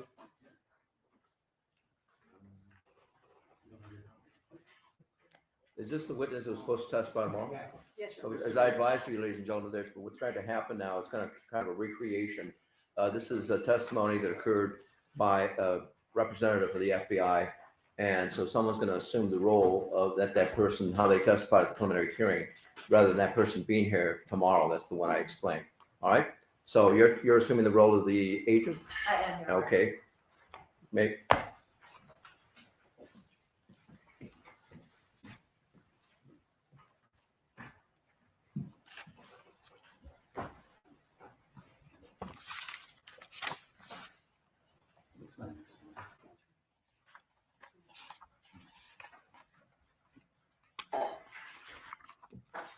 Your Honor, the agreement is that the testimony that we're about to present for Dr. Maureen Bradley would be as if she were here testifying to the same.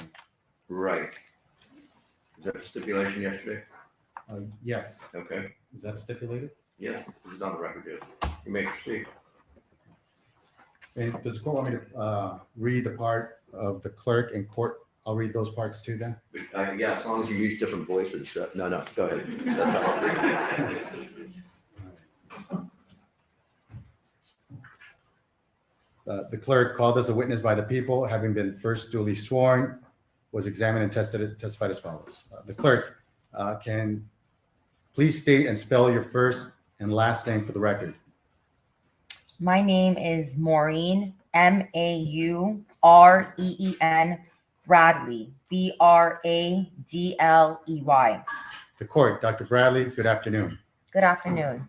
The court, let me provide you with some introductory instructions, which I hope will be of assistance to you. Please try to make yourself as comfortable as you can, because it is so difficult for us to hear and understand each other because of these masks. Please try to speak as loudly as you can in the direction of the microphone. Okay. The court. And while you're speaking, please speak slowly. Should you be asked a question that calls for a yes or no answer, please use those words rather than slang or shaking your head. Please wait for a full question to be asked of you before you even start to answer it. Please ensure that your mask always covers your nasal and mouth areas. Like all of us, you probably experienced the mask slipping when we talk. And lastly, if at any point in time you want to use any disinfectant materials in the area around yourself, they are located to your left behind you. Don't hesitate. Thank you, Your Honor. The court, is all that okay? Yes. The court, Mr. Avila? Mr. Avila, thank you. The court, you're welcome. Direct examination by Mr. Avila. Question, Dr. Bradley, what is it that you do for a living? I'm a forensic examiner chemist at the FBI laboratory. And can you briefly describe what is a forensic examiner with the FBI? I analyze items of evidence that is submitted to the chemistry unit of the FBI laboratory by law enforcement agencies, whether it be the FBI field offices or state and local police departments. And in analyzing items of evidence, specifically in the last 7 or so years, I analyze drugs, pharmaceuticals, bank dye chemicals, general unknowns, and pepper spray. Again, I analyze those items of evidence, write a report of my findings, and then testify as necessary. Thank you. How long have you been working as a forensic examiner with the FBI, approximately? Approximately 22 years. Now, can you briefly describe your education, your training, and your experience in chemical analysis? I received a bachelor's degree from the College of St. Rose in Albany, New York. I received a master's and a PhD in analytical chemistry from Rensselaer Polytechnic Institute in Troy, New York. For a period of time of about 5 years, I worked in an independent testing laboratory that was a material testing laboratory in Schenectady, New York. And then I began my tenure at the FBI laboratory in 1998.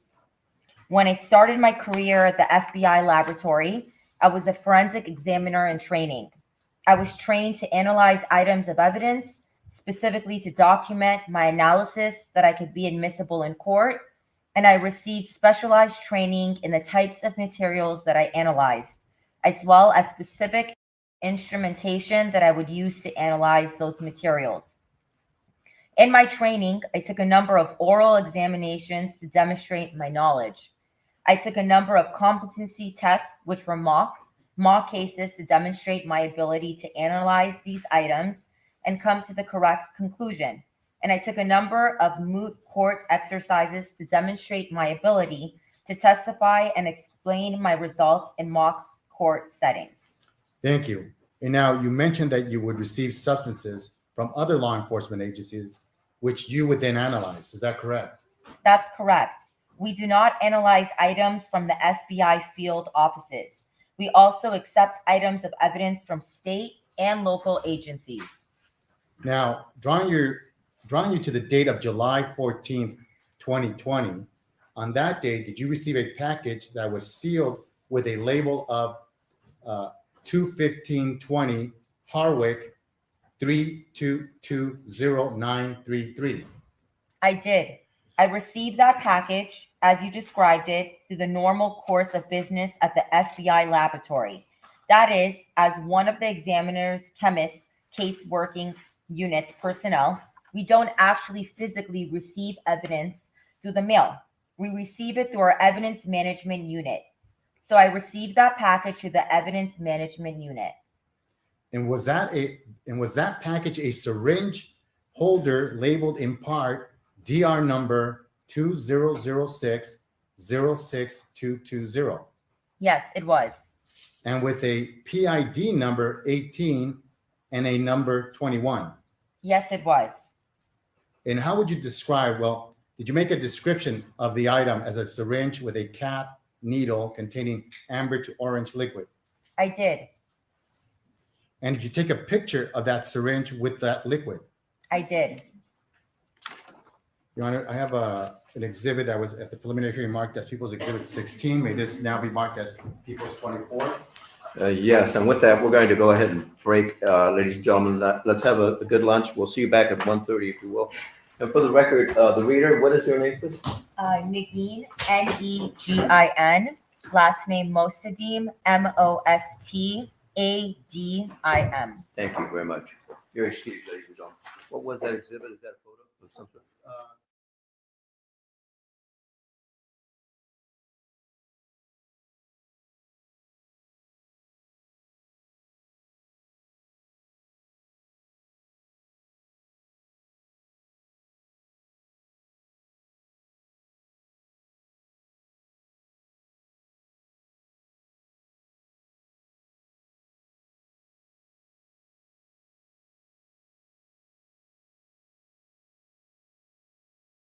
Remember, ladies and gentlemen, stipulation is a fact or a set of facts that both counsel have agreed are not at issue. So you're to accept them as evidence. All right. Here we go. You can read you want to read them at this time or not? Not yet. No, not yet, Your Honor. Okay. Very good. All right. I think we left off on page 51, line 25. We could start there.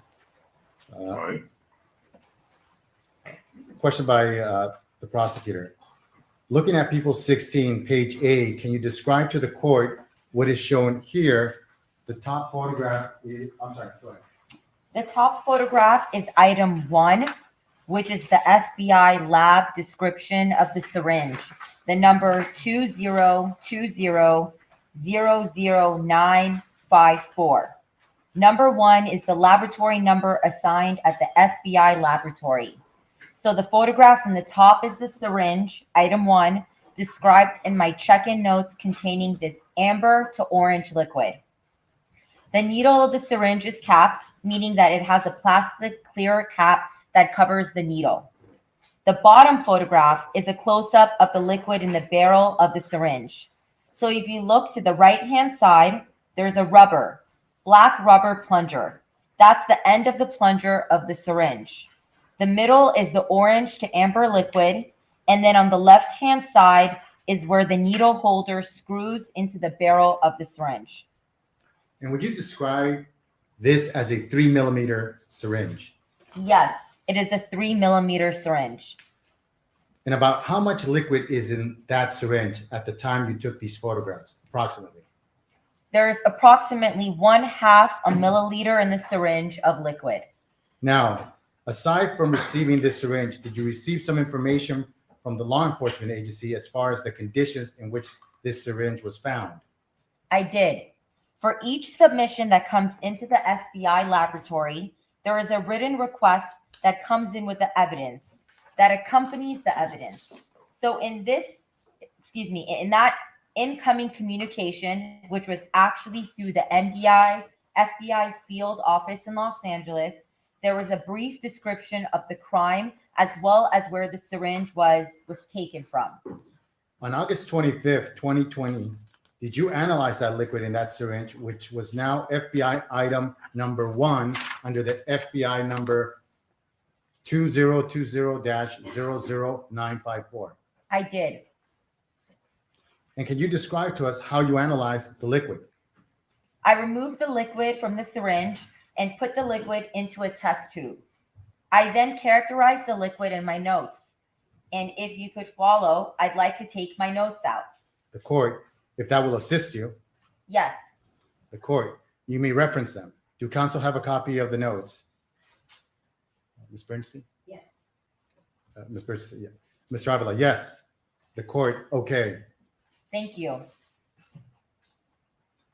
Rob, Ms. Bernstein, we need you to read that part. I'm behind. What page are you on? 54. Page 54, line 17. I believe so, if it's a 2-page handwritten document. The court, is that what it is, Dr. Bradley? There is also an analytical data that you should have 2 pages of handwritten notes, photographs, evidence of analytical data. Yes, thank you. The court, people, yes? Mr. Avila, yes. The court, thank you. Look at the materials, Dr. Bradley, see if anything refreshes your memory. Then you can turn it upside down and then testify if you're able to from memory. Thank you. You're welcome. As I stated, I removed the liquid and then placed that liquid into a clean test tube. I then, as I said, described the liquid in my notes as somewhat oily, viscosity like water, amber to orange in color. And then I proceeded on to analyze the liquid. The first instrumentation that I used was a Fourier transform infrared spectroscopy, abbreviated FTIR. I placed the drop of the item 1 liquid onto the ATR accessory of the FTIR and obtained an infrared spectrum of the liquid. The court, excuse me. Ms. Jones, are you okay with these terms? The reporter, I'm fine, Your Honor. The court, thank you. Please. Mr. Avila, can you explain the FTIR method of analyzing substances? Yes, I can. Each chemical is created based on different atoms that have bonds to one another. Some chemicals have a signature FTIR spectrum. Other chemicals do not have a signature spectrum because they are similar in structure to one another. So we can either look at a spectrum and get an idea of the identity of a compound if it has a unique FTIR spectrum, or we can classify it into a class of compounds. So something such as cocaine or methamphetamine, they have characteristic FTIR spectra that are unique to those chemicals. Something such as oil, like say vegetable oil or mineral oil, they would have very similar spectra. So we could use those compounds into the same class of materials of oils, but we couldn't differentiate one oil from another based on their FTIR spectrum. So I obtained the spectrum of the item 1 liquid, and I used a library search with thousands of spectra, and the most similar spectrum that was obtained in the library search was nicotine. Then I obtained a nicotine standard from our reference collection, and I analyzed that nicotine standard also by FTIR. Let me stop you there. Is the FTIR method a generally accepted method of analyzing chemicals in the scientific community? Yes, it is. And how long has it been used by the FBI to analyze chemicals, approximately? I can't answer that question because I don't know how long, but I would estimate that the FBI has been using not necessarily FTIR because that's a newer technique, but infrared spectroscopy for a period of at least 40 or 50 years. You discussed that you also submitted a standard. Looking here at page C,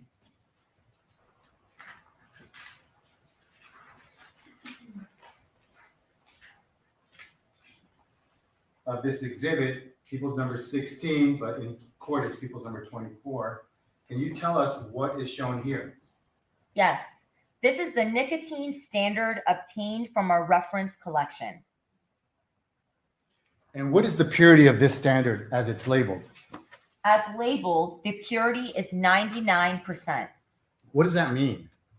That 99% of that compound or that liquid is nicotine. The other 1% I can't attest to. And how would you describe nicotine as a chemical? What would you say about nicotine? Nicotine is a drug. It is a liquid, and obviously it's a chemical.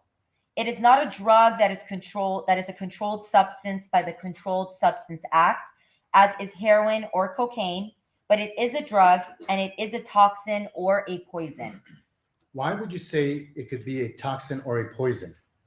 It is a toxin or a poison because at high concentrations, it is toxic. It can be lethal.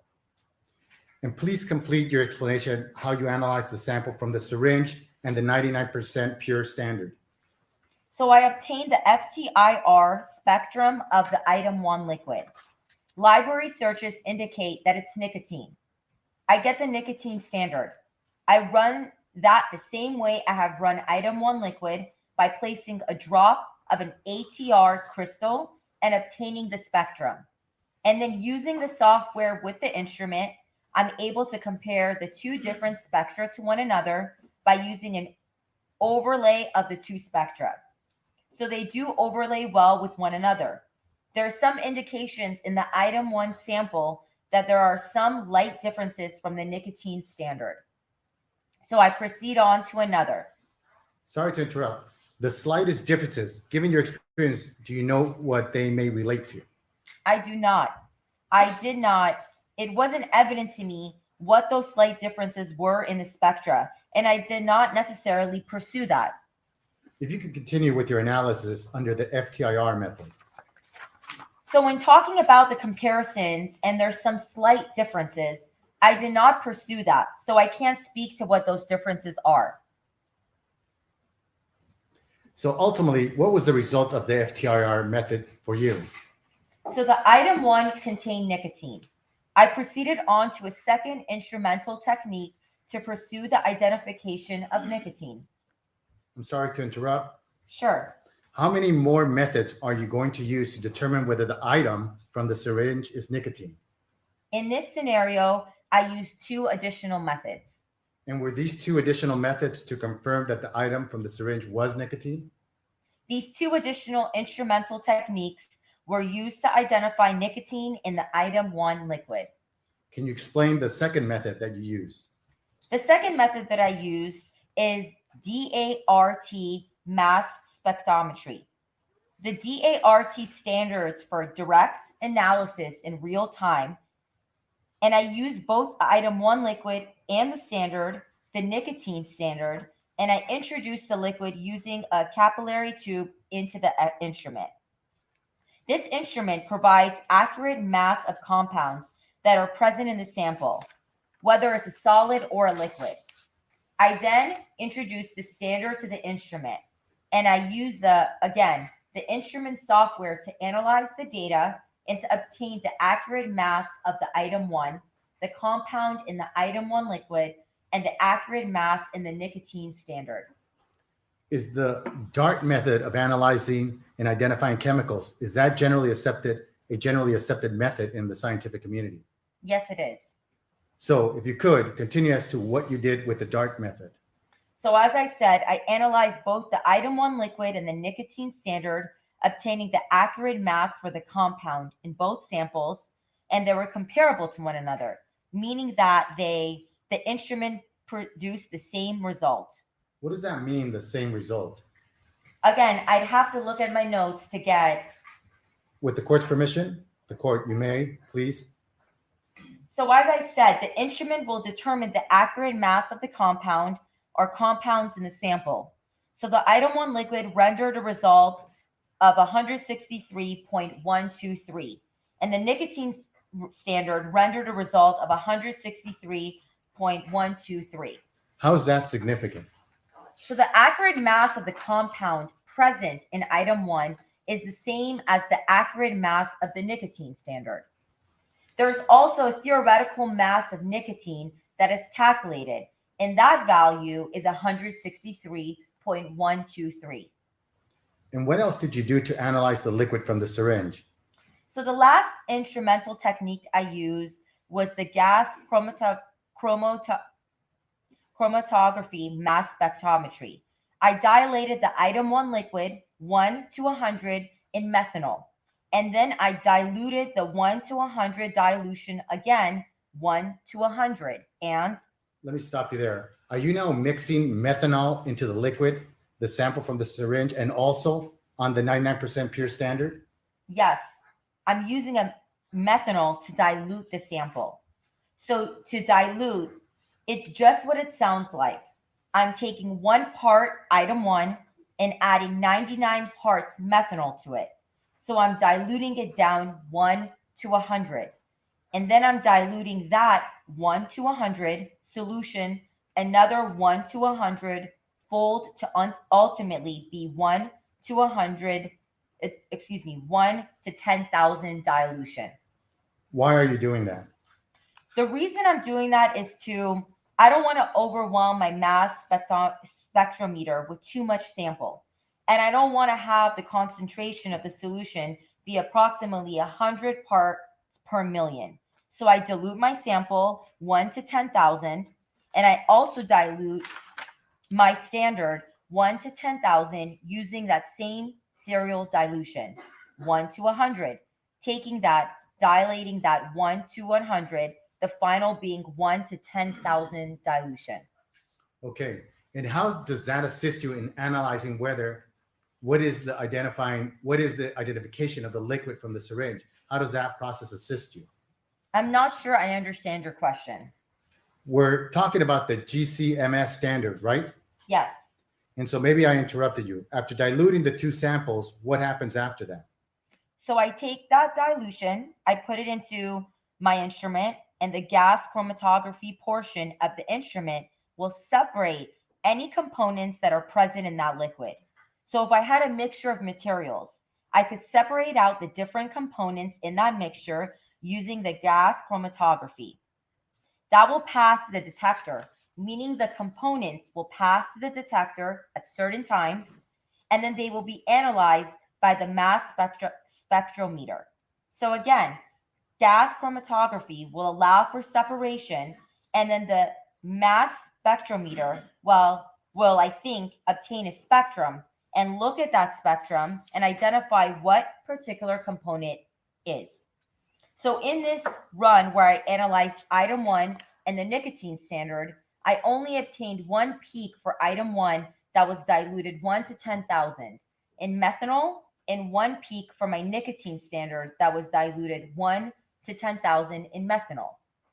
Both the item 1 and the nicotine standard had a retention time that was the same.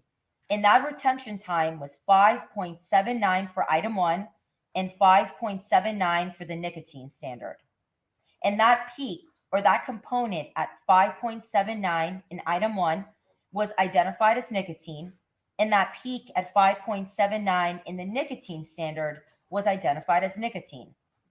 And this also, the GCMS method, is a generally accepted method to analyze chemicals in the scientific community? Yes, it is.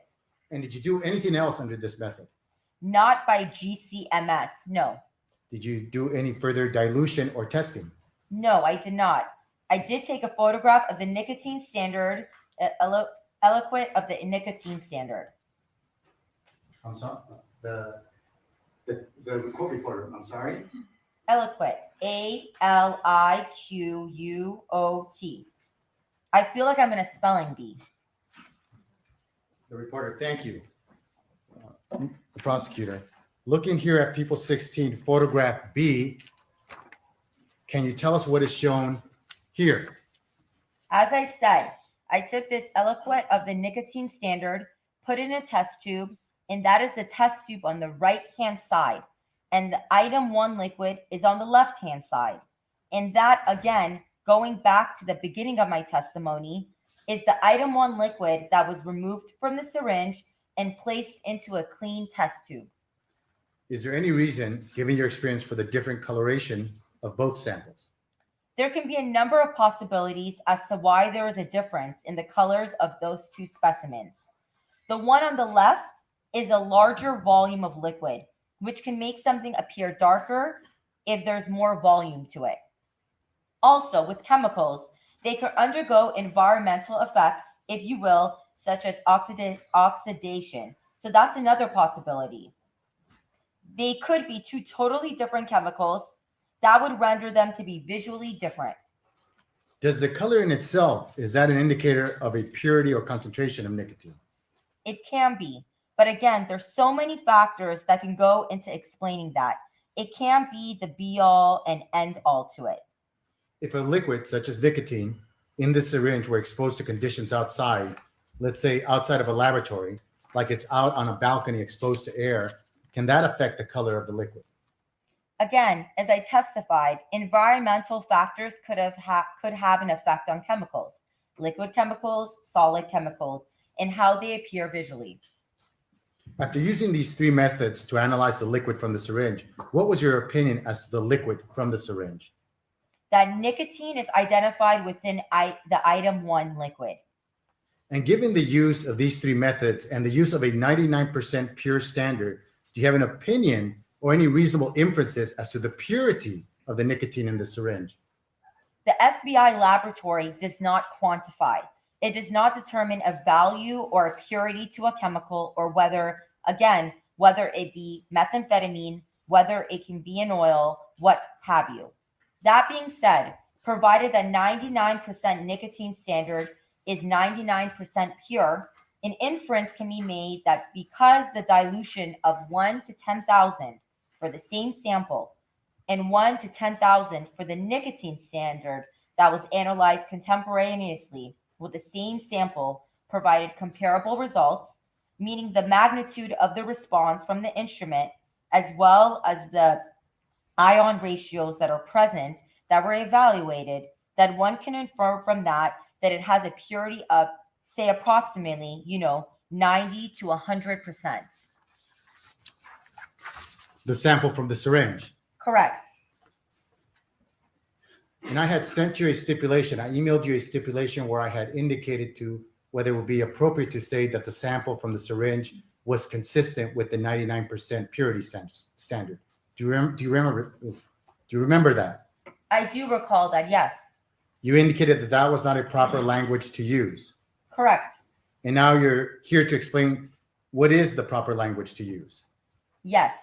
That statement on its own, without some caveats and some explanations, I didn't feel comfortable agreeing to it. And back on September 3rd, 2020, did you indicate to the FBI liaison for the LAPD that although it's not explicit in your report, the liquid from the syringe appears to be relatively pure nicotine? I did. And is that consistent with your testimony today? Yes, it is. I have nothing further, Your Honor.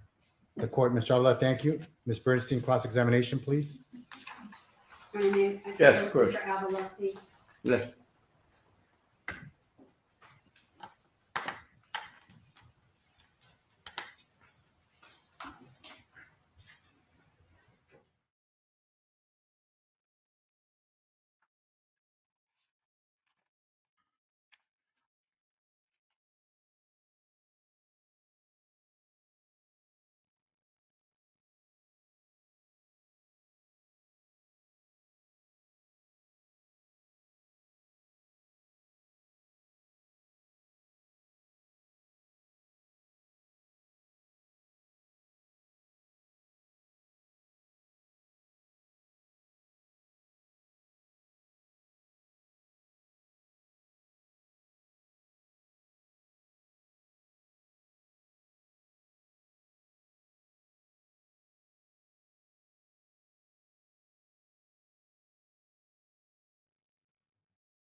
May I have one moment, Your Honor? Yes.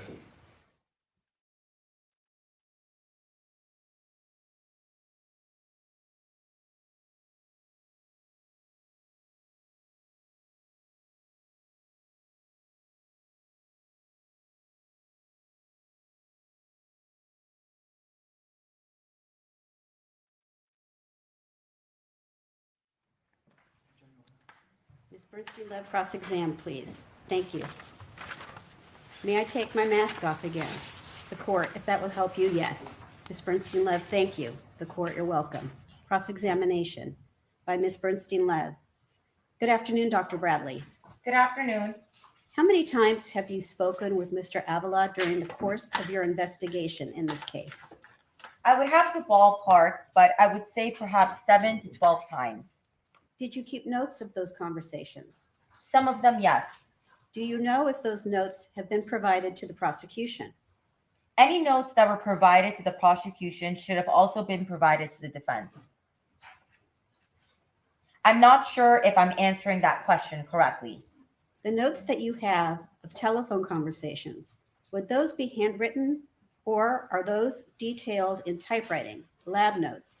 How would you memorialize those? Those typically are in what is called our communication log, and those are generated through our, what we refer to as our Forensic Advantage Electronic 1/-A. Okay, so that would indicate how many telephone calls you had with Mr. Avila. Those would be the recorded notes that are associated with the telephone call with Mr. Avila. Do you remember the last time you spoke with him about your results on the telephone? I do not recall. But you spoke to him in person about your results recently. I spoke to him this morning about my results, yes. Okay, did you speak to him in person prior to this morning? No, today was the first day I met Mr. Avila. Okay, now, you did only a qualitative test, not a quantitative test. Is that correct? Correct. What is the difference between a qualitative test and what it is determining and a quantitative test? A qualitative test is identifying or characterizing a material. Let's make it simple and just be a liquid.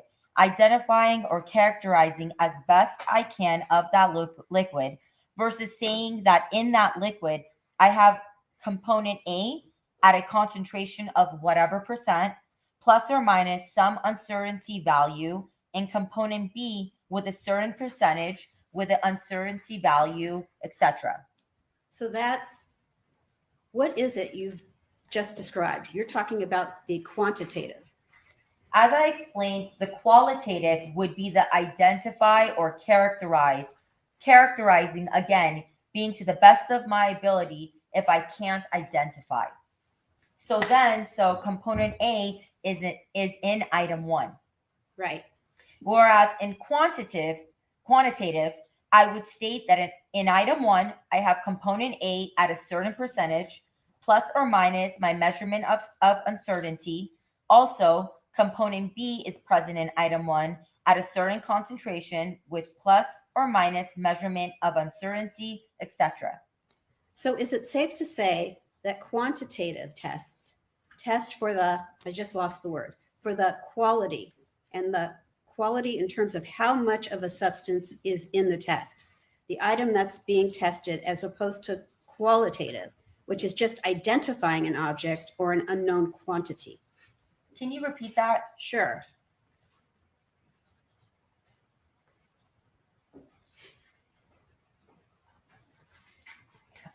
Because I'm not sure if I can agree with what you just that. Okay, so when you do a qualitative test, you're identifying what an unknown substance is. Is that correct? Yes, or identifying what is present within the unknown specimen. Okay.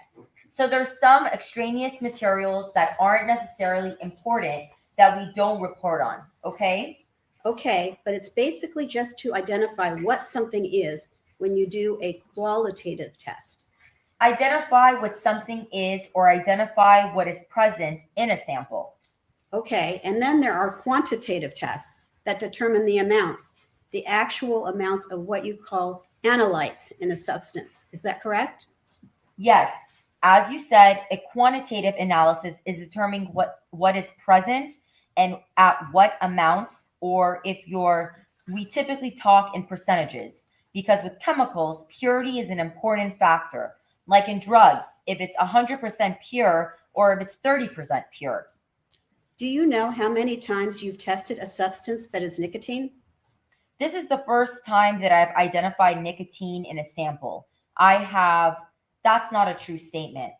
I have identified nicotine in past analysis, but again, it wasn't necessarily important to the case.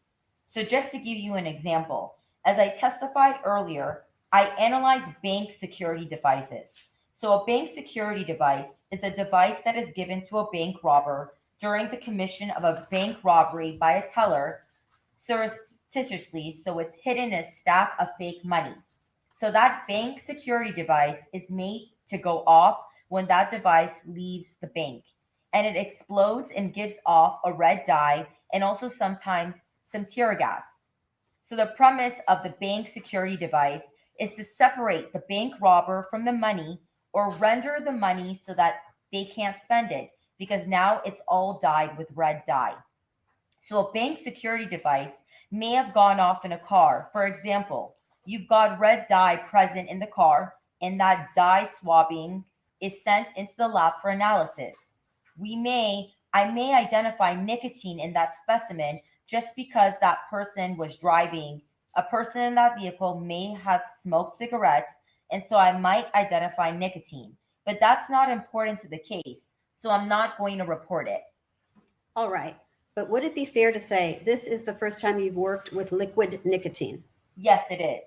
And have you ever seen liquid nicotine before it's touched the air? No, I have not. Do you know if pure liquid nicotine is a clear substance, colorless substance? I do not know whether it is or not. I only have a reference standard to go by, but obviously that's been exposed to air. Okay, the reference standard that you received, where did you receive that from again? We have it in a reference collection at the FBI laboratory. Do you know how it's stored? It is just stored in a cabinet. So, all right. So I've just put up the reference sample, which was previously marked as People's 16C and is now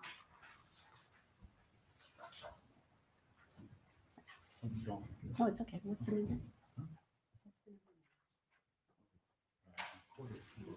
People's 24. Which is now People's 24. Thank you. Page C.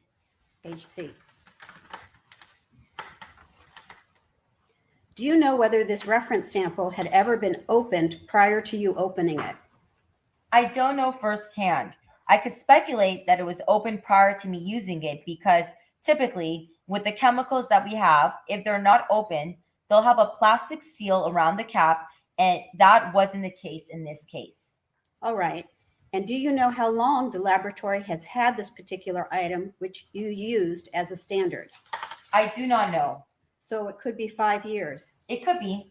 Could it be 10 years? It could be. So this sample could have degraded over time. Line 2 and 3, then page 73? Yes, line 2 and 3 at page 73. I don't know whether it is degraded or not. Court, very quickly, how do you interpret the term degrade? Degrade in this context, I would say a breakdown in the integrity of the material. The court, thank you. You're welcome. By Ms. Bernstein-Lev.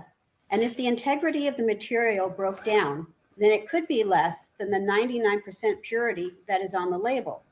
That is correct. Now, you said the FBI does not do quantitative tests. If I said that, that was kind of a broad brush reply. You were not asked to do a quantitative test, correct? Correct. And the discipline that I am in, which is general chemistry, does not quantify. But for example, our toxicology group does quantify. So I apologize if that was a bit broad of an answer and not specific to my discipline. Thank you. So if the request had been made, so if the request had been for a quantitative analysis, it would have gone to someplace else in the FBI and not to you. No, I would have had a communication with a contributor, which in this case was the FBI field office in LA, the agent there, and I would explain to her that our group does not quantify. And if they were looking for a quantitation, they would have to submit the sample to another laboratory. It would go to another unit or subunit or discipline in the FBI lab for this analysis.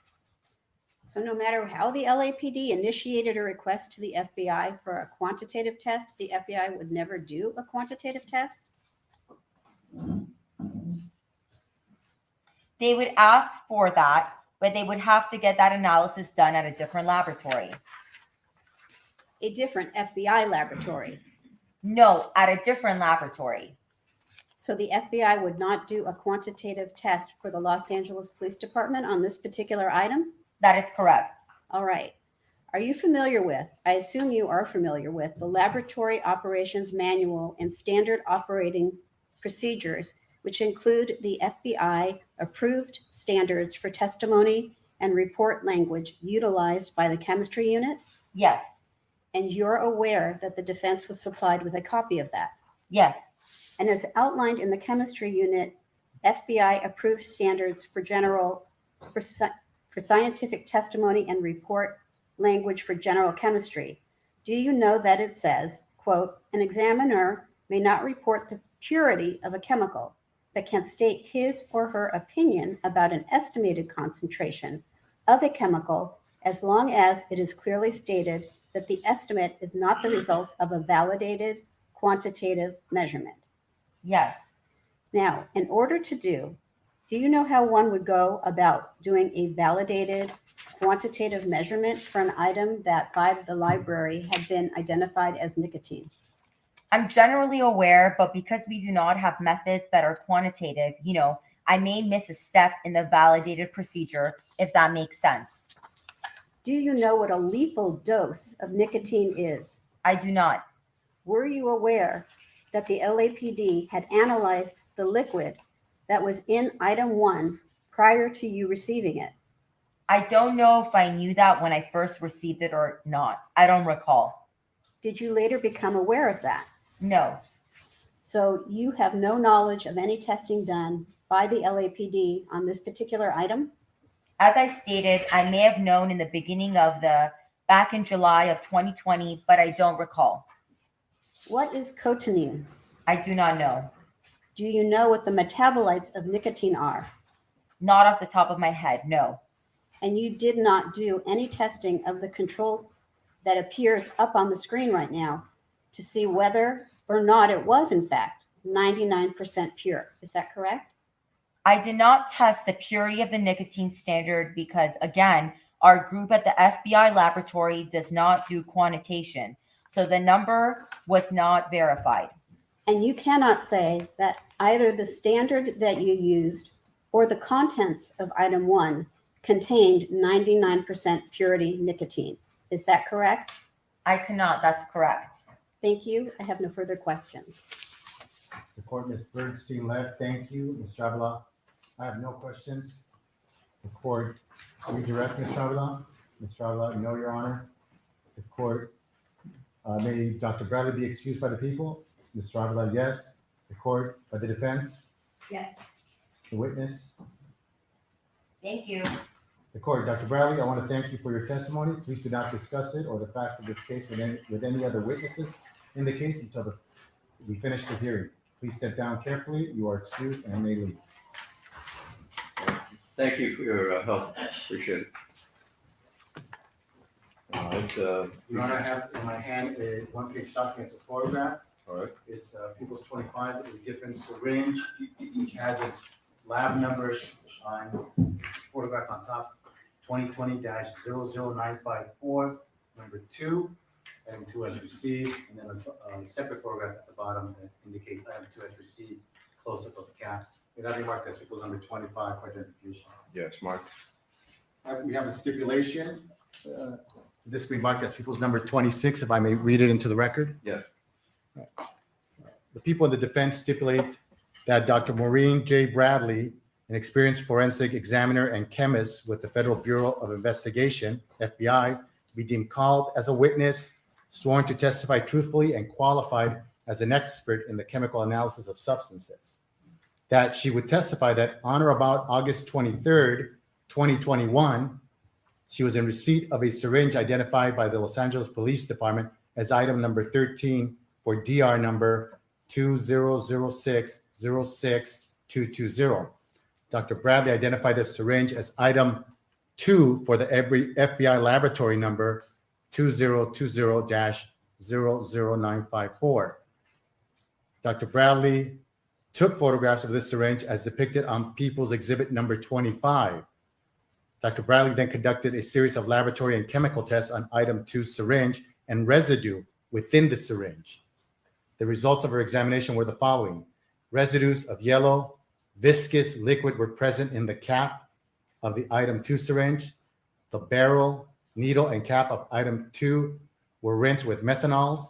Residues of delta-9 tetrahydrocannabinol, THC, were identified in the methanol rinse of item 2. So stipulated? Thank you. People stipulate as well? Yes. Okay, court will accept the stipulation. People's number 27 has 2 stipulations. The first one is the FBI returned to the LAPD the syringe that they had identified under FBI laboratory number 2020-00954 as item 1 and 2 vials related to the analysis of that syringe. The FBI returned to the LAPD the syringe that they have identified under FBI laboratory number 2020-00954 as item 2. So stipulated? So stipulated. Prosecution as well? Yes. Court will accept that stipulation. People call Officer Physics to the stand. All right.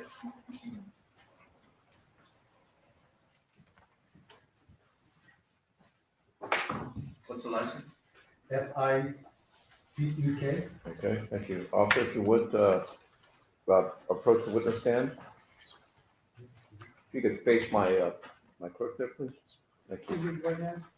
You solemnly state that the testimony you're about to give and the cause now pending before this court should be the truth, the whole truth, and nothing but the truth, so help you God? Yes, sir. Thanks. Is that the truth?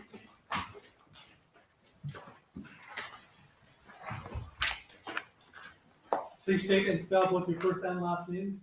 My name is Daniel Feisik, spelled D-A-N-I-E-L.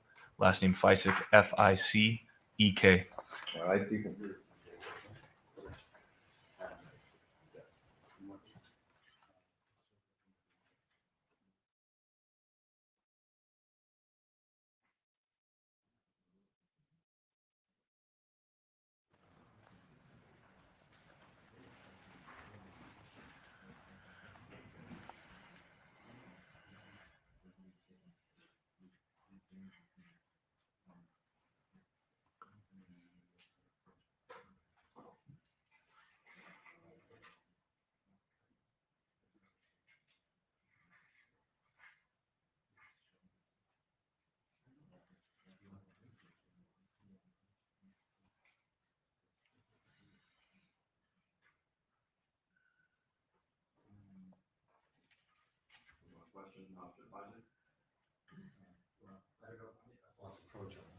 Do you, counsel? I do, yeah.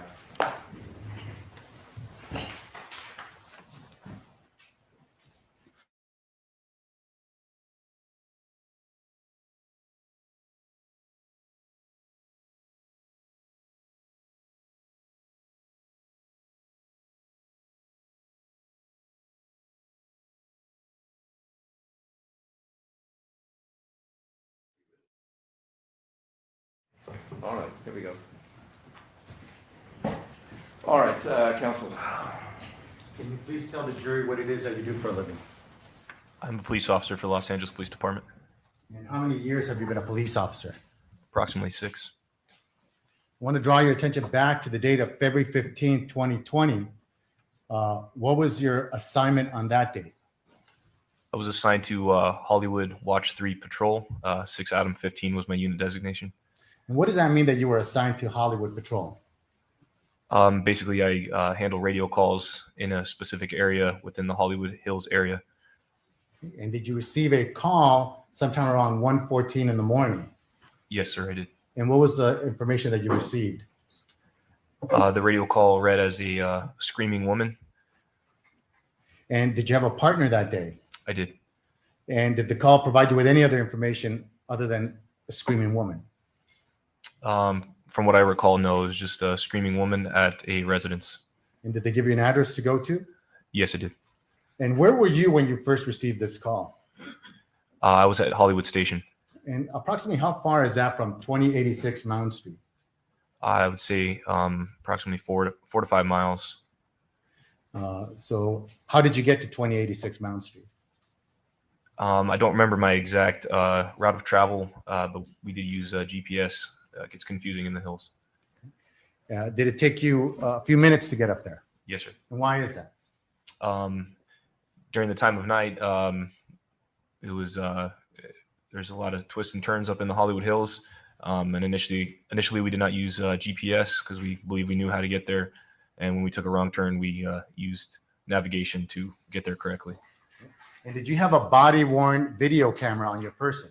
Yes, sir. Did you activate it? Yes, sir. Did you activate it on the way to 2086 Mount Street? Yes, sir. And have you been able to review the recording of that body-worn video? Yes, sir. Your Honor, I have here a DVD labeled Officer Physic, dated February 15, 2020. That is People's Next in Order number 28. What? And I have a transcript. It is 38-page transcript. It is marked as 328A. Yes. And the video is about 51 minutes or so. May I pass the transcript? May I publish the transcript to the jury? Yes. And this time I'm only going to pass it out to one juror.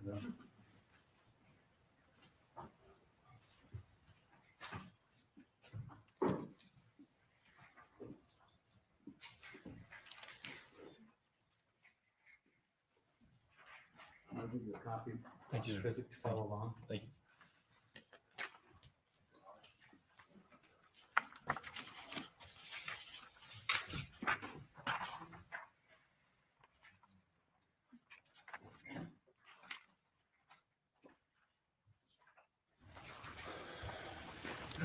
The court has a copy? Did I, David, do you have a copy for the court? Did I? Oh, yeah, I have. Oh, you do have some.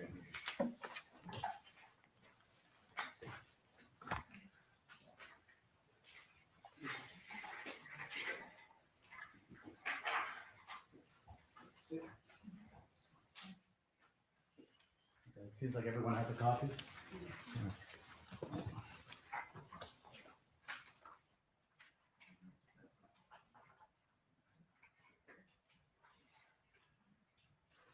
All right, permission to play the recording, Your Honor? Yes.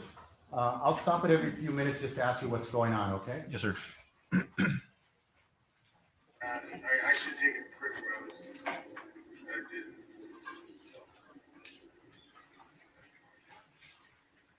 Probably want to activate it again.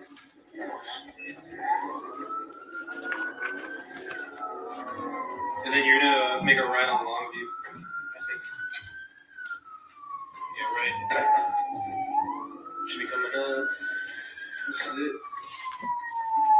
And then now is gonna be on the first right. First right? Yep. 252 or both. 2086. I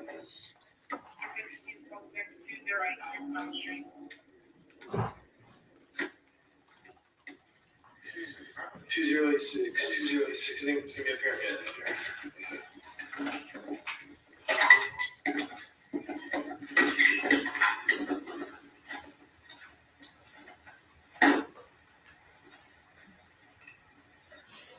Yes, sir. How can I help you? I'm going to pause it right here at 1 minute and 6 seconds of the video. Now, do you see the date at the very top corner? It says 2/15/2020. Yes, sir. Is that the correct date when this video is being recorded? Yes, sir. And now it says, as far as the time, it says 09:25 and 27. Is that correct? Yes, sir. Do you know why it gives that time? We implemented a new body-worn video system since the time of this video, and during this time of the body-worn video, we were on Greenwich Village Mean Time, which is an atomic time zone. So it's from that particular time zone, you have to calculate what that time would be in Los Angeles. Correct, which is 7 hours ahead. So then would this be 1:25 in the morning? Correct. So instead of that 9, you have that 1. It would be 1:25 in the morning. Correct. Going to continue playing the recording. I heard it. She's screaming. She's thrown to the ground. I couldn't find my phone. I couldn't find anything. Okay, hold on. Okay, so you have access to here? No. Is there anybody else inside the house? My roommate. Just your roommate by herself? Yes. Dude, I heard screaming. I don't know if that guy had a gun or a knife. I came running I couldn't find my phone. So is there somebody else inside? Yes. So I think there's. Okay, sir, do me a favor. Do me a favor. Calm down. Calm down. Other than your roommate, is there anybody else inside the house? I don't know. So you didn't see anyone? No, I just heard her screaming. Have you called? I threw him to the ground. I've been calling for her. There's windows open. He's answering nothing. Yeah, let's get an additional unit. It's not building search. Yeah, I know, but. Maybe we can if you want. Yeah, but we're gonna go in there. Yeah, I know. Certificate, can you take an additional unit? Is there requesting additional unit to their 86 Mount Street? So you were essentially locked out. Yes. I mean, I can hop the fence, but I mean, my keys were left in the house. I was in the middle of a sleep. So why is this? Why can't we get in here? Because it's locked. Because she came home and listen, sir. You need to relax a little bit so that we can get all the information, okay? Okay. So how are we going to get it? How are you planning on getting back in here? I don't know. I guess hopping the fence and getting my keys. Let me stop it right there. I hopped the fence and I cut myself on that. Just before we move on, looking at page 5, line 4, did this gentleman tell you that he heard screaming? It sounded like she got thrown to the ground. Yes. And continue to play the recording. So you hopped the fence to get out as well? Yes. I couldn't find, I'm in the middle of sleep. I don't know how many people are in there. I don't know if he's got a weapon or what. I'm trying to knock on neighbors' doors. Nobody's answering. I don't have a phone. He was walking by and I had to take some deep breaths from here, right? Why? You don't have a lot of time. I mean, you don't want yourself in there, but I was supposed to get in.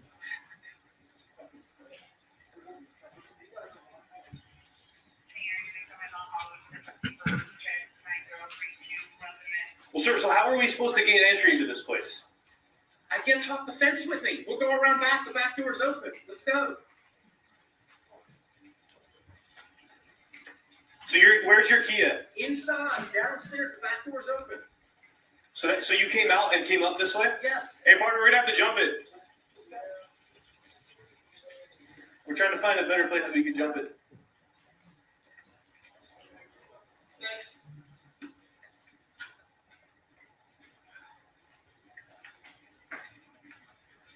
How long ago did you last hear from her? We're gonna have to go right here. Can you hold this?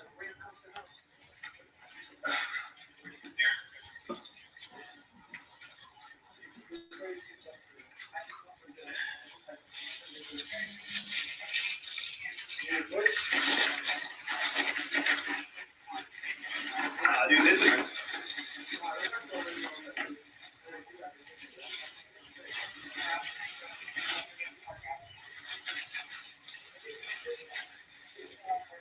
Yeah, so we have a lot more gear than what you're wearing.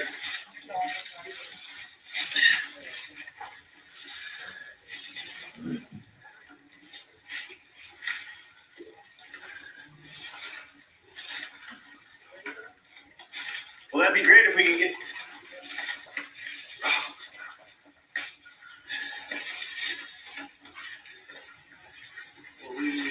No, I just footing.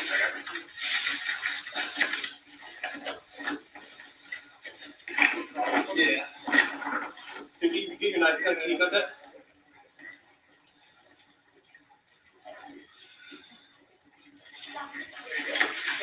No. I just can't see where my footing is going.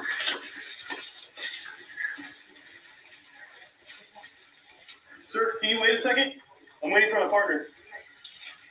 You need to calm down. Yeah, here, hand me yours too. Yeah. It's like impossible.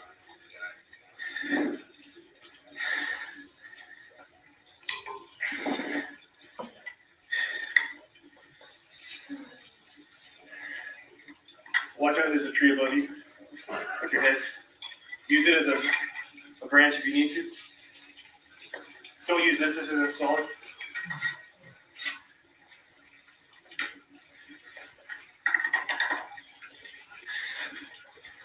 Here. You're good. You're good.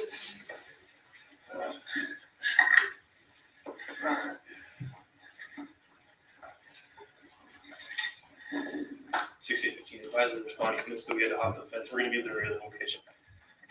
Pause it right there at 6 minutes and 10 seconds. At this point, you say on line 26 of page 7, 6815 advised the responding units that we had to hop the fence. We're going to be in the rear of the location. Who are you providing that information to? To the additional unit that we requested, as well as any supervisors that were responding to the location. As well as what? As well as any supervisors that were responding to the location. And when you met Mr. Michael Herman, who's on the video, how would you describe his appearance? He was disheveled. He also had his shirt. He was wearing a white shirt with blood stains on the lower abdomen of the t-shirt, as well as like his chest as well. Okay, did that cause you any concern? I was concerned, yes. How so? Because we had very limited information based on the radio comments or the comments of the radio call. So we get there and he's saying that he lives inside, but no way to access it, and he has blood all over his shirt, and but no way to access the house. He's saying he lives there, no identification. So we were being cautious. Let's continue playing the recording. Thank you.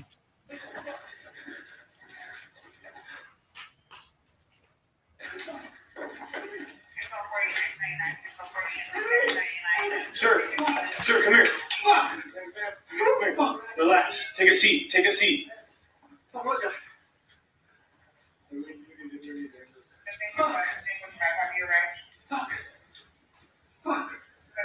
was going on tonight? I've been asleep all night. Do you know if there's anybody else inside the house? I don't. What happened to you? Pause it. And I paused the video at 6 minutes and 44 seconds. Who's the person that appears to be leaning over what appears to be a body there on the concrete? I'm sorry, can you repeat the question? Yeah, there appears to be another man leaning over what appears to be the body of someone on the patio. Who's that other person that's leaning in asking questions? That's my partner, Luke Edney. I'm sorry? Luke Edney, Officer Edney. That's who we see on the video there? Yes, sir. Go ahead. Where's your room? Right here. This is your room? Yes. Stay here. Listen to me. You need to relax. Okay, you're escalating the situation. You're making it worse for everybody. You need to calm down. Hey, we need to,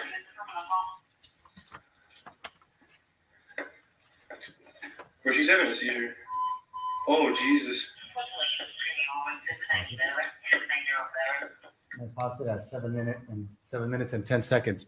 Is that your voice saying she's having a seizure? Yes, sir. So tell the jury, because we can't see it on the body one. What did you observe at that point? So I observed her head was tilted to the left, and her head was kind of tucked under her left shoulder, and she had very shallow breaths.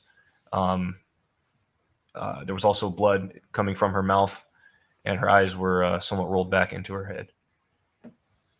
And you mentioned the word seizure. What did you see in that regard? Those symptoms are sometimes consistent with someone having a seizure. With oftentimes when someone has a seizure, they bite their tongue and blood comes out of their mouth. Objection foundation. Sustain. Okay. Oh, have you ever seen someone have a seizure? Yes. How many times? Well over 30 times. Okay, I'll allow the fact that it appeared that she was having a seizure. Is that what you said? Yes, sir. Okay, I'll allow it like that. Did she respond to you or your partner when you were asking her questions? No, sir. Play the video. So it's inside here?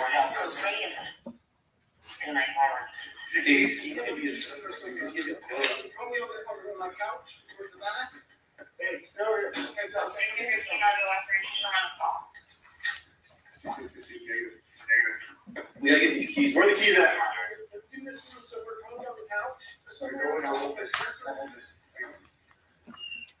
Pause it.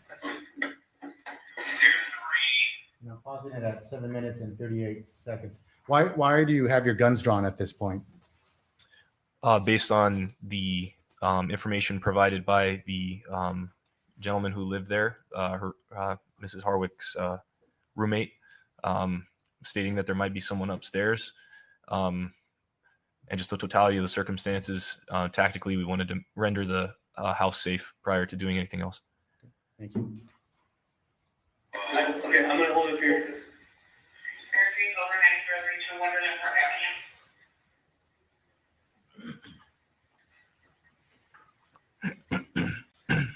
Take a seat. You told me to stand over here.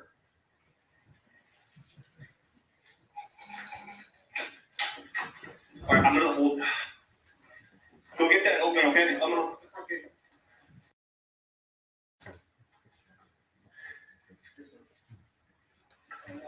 Yeah. We have an ambulance in route, okay? Do me a favor, take a seat.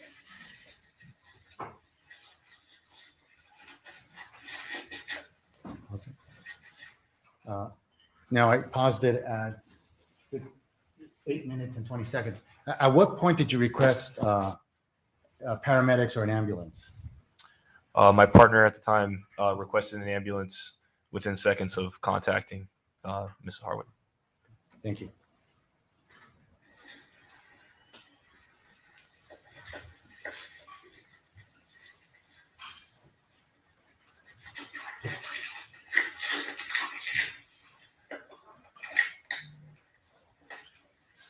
Anyone else inside is an LAPD, come out with your hands up.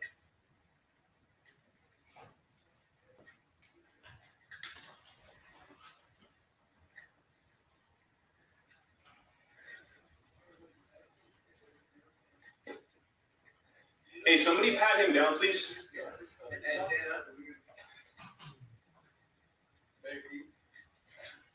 All right, somebody needs to stay with her, and then we need to clear this house. I hear voices, but I can't tell if it's TV or not.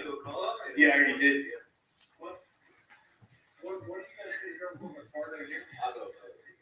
Yeah, somebody needs to stay with them. Yeah. Hey, anyone else inside? It's LAPD, come out with your hands up. Pause it All right, there. guys. Hey, so who's coming? Paused it at 9 minutes and 27 seconds. Just looking back at line 17 of the transcript, you stated, I hear voices, but I can't tell if it's a TV or not. What did you mean by that? Based on my point of view, I heard echoing of voices coming from inside the house, but they were very low and mumbled. So I was just trying to use my senses to identify any other threats inside the house. Did you eventually make it into Mr. Herman's room? I did. And was the TV on in that room? It was. Okay, so I'm gonna be contact. Yeah.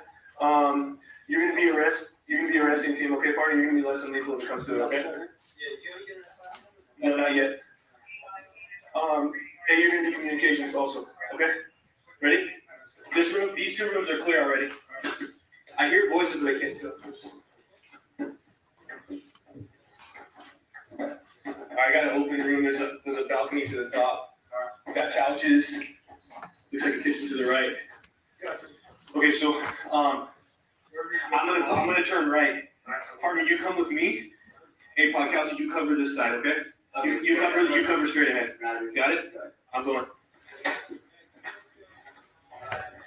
Hey, be advised, there's a lot of dummies. All right, let's do this. Hey, Cornel, come with us, dude. You guys hold that, okay? Or podcast, you hold that. Sweeney, come with us, okay? All right. We got a doorway to the right that goes to the kitchen, and to the left. So we're gonna go right. Sweeney, you hold left, okay? All right. Kitchen. It loops around. It's gonna go down to the staircase. It goes out back outside. Back down to them. All right. I paused it at 10 minutes and 55 seconds. Do you see a door there at that point? Yes, sir. And is that a door from the kitchen leading towards the outside? Yes, sir. And is that door open? Yes. Did you open that door? No, sir. Did any police officers open that door? No, sir. So when you first see that door is open. Yes, sir. And it seems like it's wide open. Correct.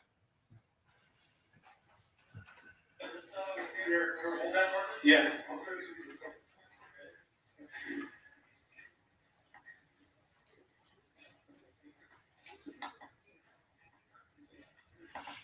Hey, blue. Sir, do you see me? All right.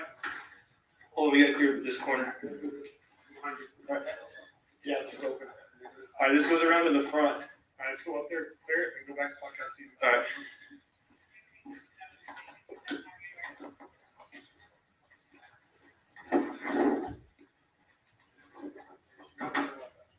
Really?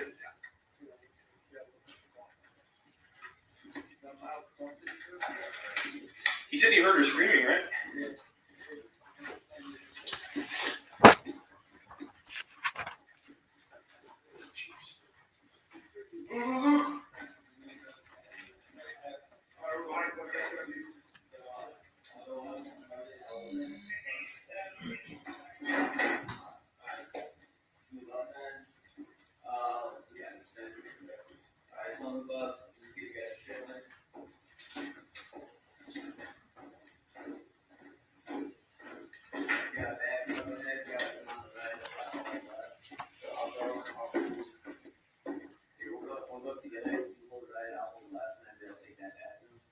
You guys are going straight, okay?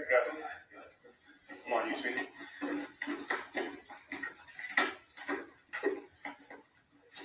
Got you.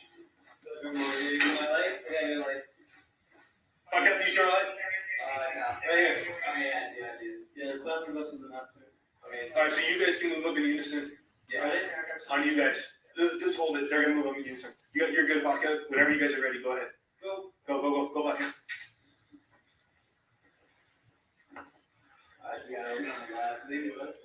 Yeah, that's what it's saying. You hold that. We'll get this. I got you. And then, looking clear was.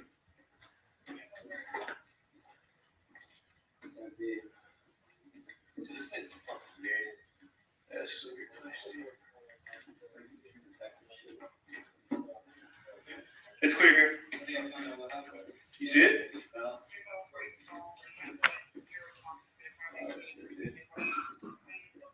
Oh, jeez.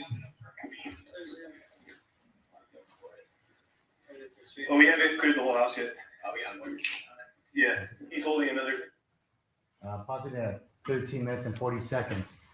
You went into the balcony at that point. Is that correct? Yes, sir. Did you see anything on the balcony? I did. Can you tell the jury what you saw? I saw a syringe with a dark brown liquid. You want to have 3 photographs here. I guess you want people's next in order. 29. 29A, B, and C. Looking here at people's 29A.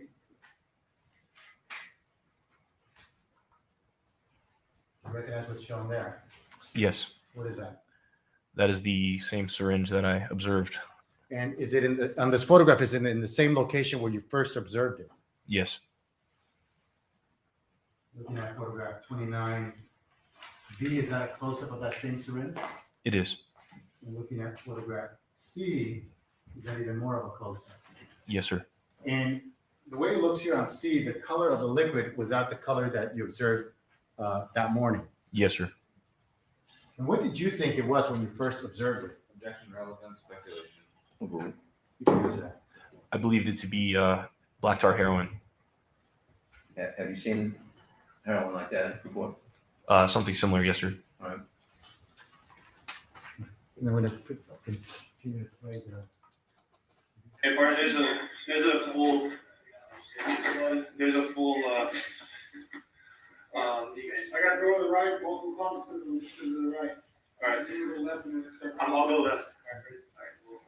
I'm sorry to pause it. You're telling your partner there's a full what? Syringe. I was trying to express to him that there was a syringe because he hadn't made it up to the balcony. I was expressing it to him. And what were you saying was full? The syringe. Oh, yeah.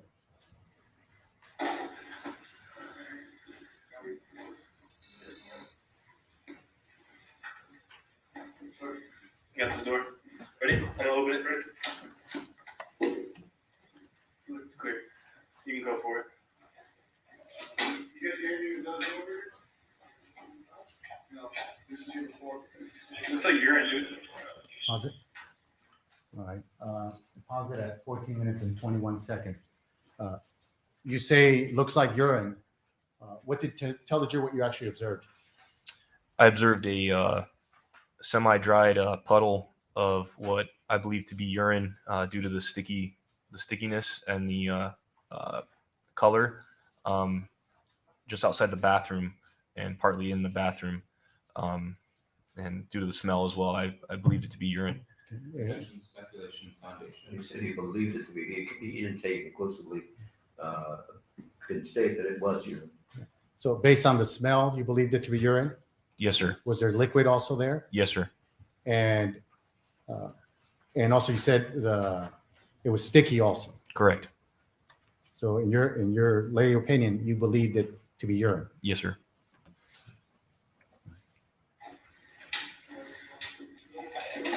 Hey, partner, come here. Right here. Might be attempt suicide.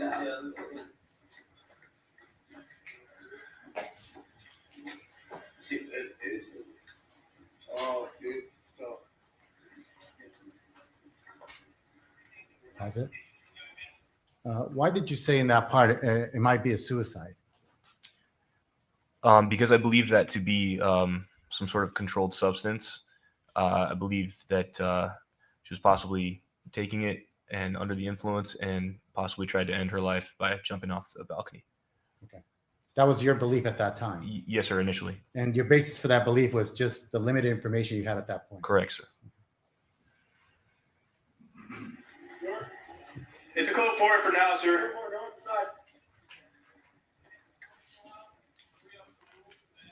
Yeah. Yeah.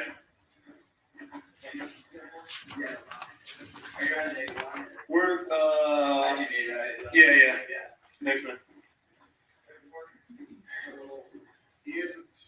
He hasn't seen it, but he didn't know he was here. All I heard was a shout. You heard a shout. And a sheet fall. So right now, all we have is an impossible attempt suicide. It's just sketching me out. Yeah, but it's. No, I thought I heard voices. Well, how often do you think you hear voices? Ransackers? Yeah, they have a lot of still inside. That door does, but the side gates are all locked, and they lock out and in. So you have to jump in to get out. You're all like, you know what I mean? I mean, we searched this place up and down, so.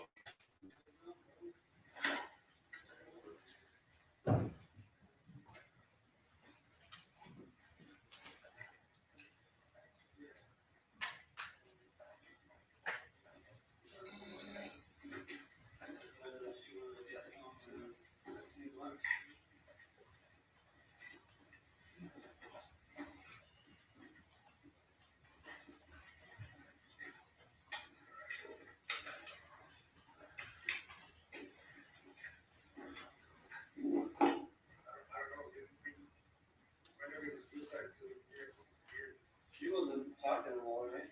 No, not responding. She's just not reading. Yeah, it sounded like she was seated.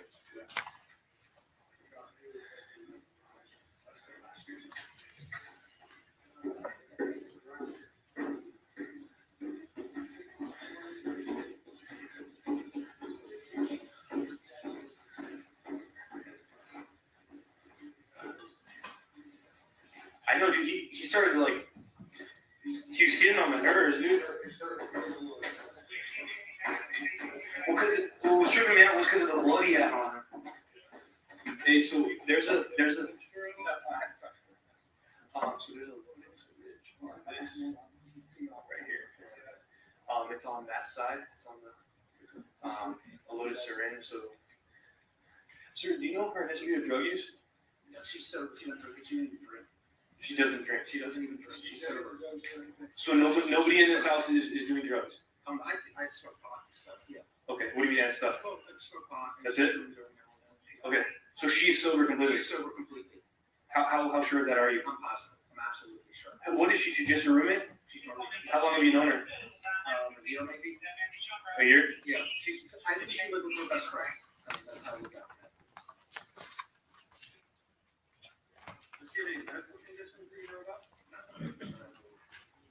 So when you said you heard, did you hear other people's voices? No voices. It just sounded like she was being handled. Like I wasn't sure if it was more than one person, but I just didn't want two of us dead here, so I ran to go get some help.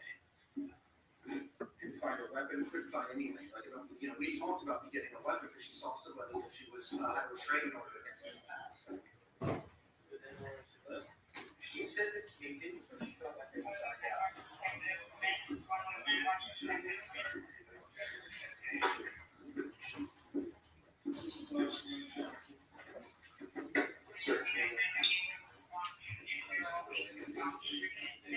Can you pause it right there? I paused it at 16 minutes and 39 seconds. Now, the body of Miss Amy Harwick, she's still there on the patio, correct? Yes. And you indicated that she, at one point, that she was breathing barely. Yes.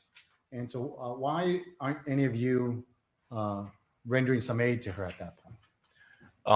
Due to the initial belief of her falling or jumping off of the balcony, and based on how her positioning was, it appeared to be like a severe neck injury or a severe spine injury. Again, if you're going to step Yes. a second. Yes. Now, are you trained to look, to arrive at certain situations and determine whether someone needs your aid as a police officer? Yes, sir. And are you trained also to see if someone has been injured? Yes, sir. And are you trained to provide first aid whenever possible? Yes, sir. And as part of that training, could you recognize when someone has sustained certain types of injuries? Yes, sir. And did you use that experience this time to do just a basic evaluation of Ms. Harwick of whether you could touch her or not? Yes, sir. And so what was it that you did? We decided to not move her due to the belief that it would possibly injure her further due to our belief of a neck or spine injury. And what led you to believe, and based on your training, that she had some type of spine or neck injury? Based on the way that her body was positioned, the way that her neck and shoulders were positioned. Can you describe that a little more for the jury? Because it's not, you can't really see it on the video. But Yes, sir. So her shoulder, her chin was tucked underneath her left shoulder very tightly, which is uncommon. Her shoulders were rolled. Your Honor, this outside of this background training experience. Okay, just describe what you saw. It was her neck was, you said was under her left shoulder? Yes, sir. I'm sorry, sir. Go ahead. Her chin was tucked underneath her left shoulder very tightly with her shoulders rolled forward. And we believed initially to be a neck injury based on that. you continue to play the recording.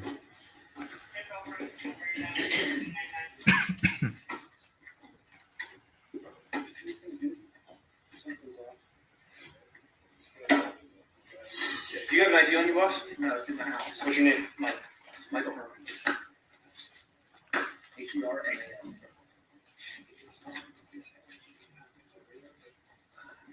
Herman? Yeah, H-E-R-M-A-N.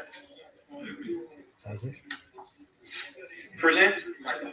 Now, I paused it at 19 minutes and 09 seconds. There appear to be some now other individuals that are wearing yellow pants. Yes, sir. Who are they? That is the rescue ambulance, sir. Thank you.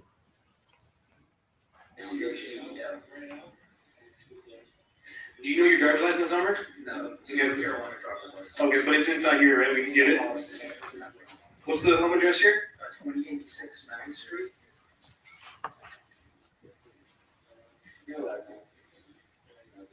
gotta be kidding me, dude. My kids are playing on the ground over there, like fucking, you don't want me to relax. Yeah. How tall are you? 5'6". What's your weight? 145. Date of birth? 4/13/73. What's the phone number? 704-340. Slow down just for me. 704? 340. 340? 3063. Did she have a boyfriend or anything like that? She doesn't have a boyfriend. She's been going on dates.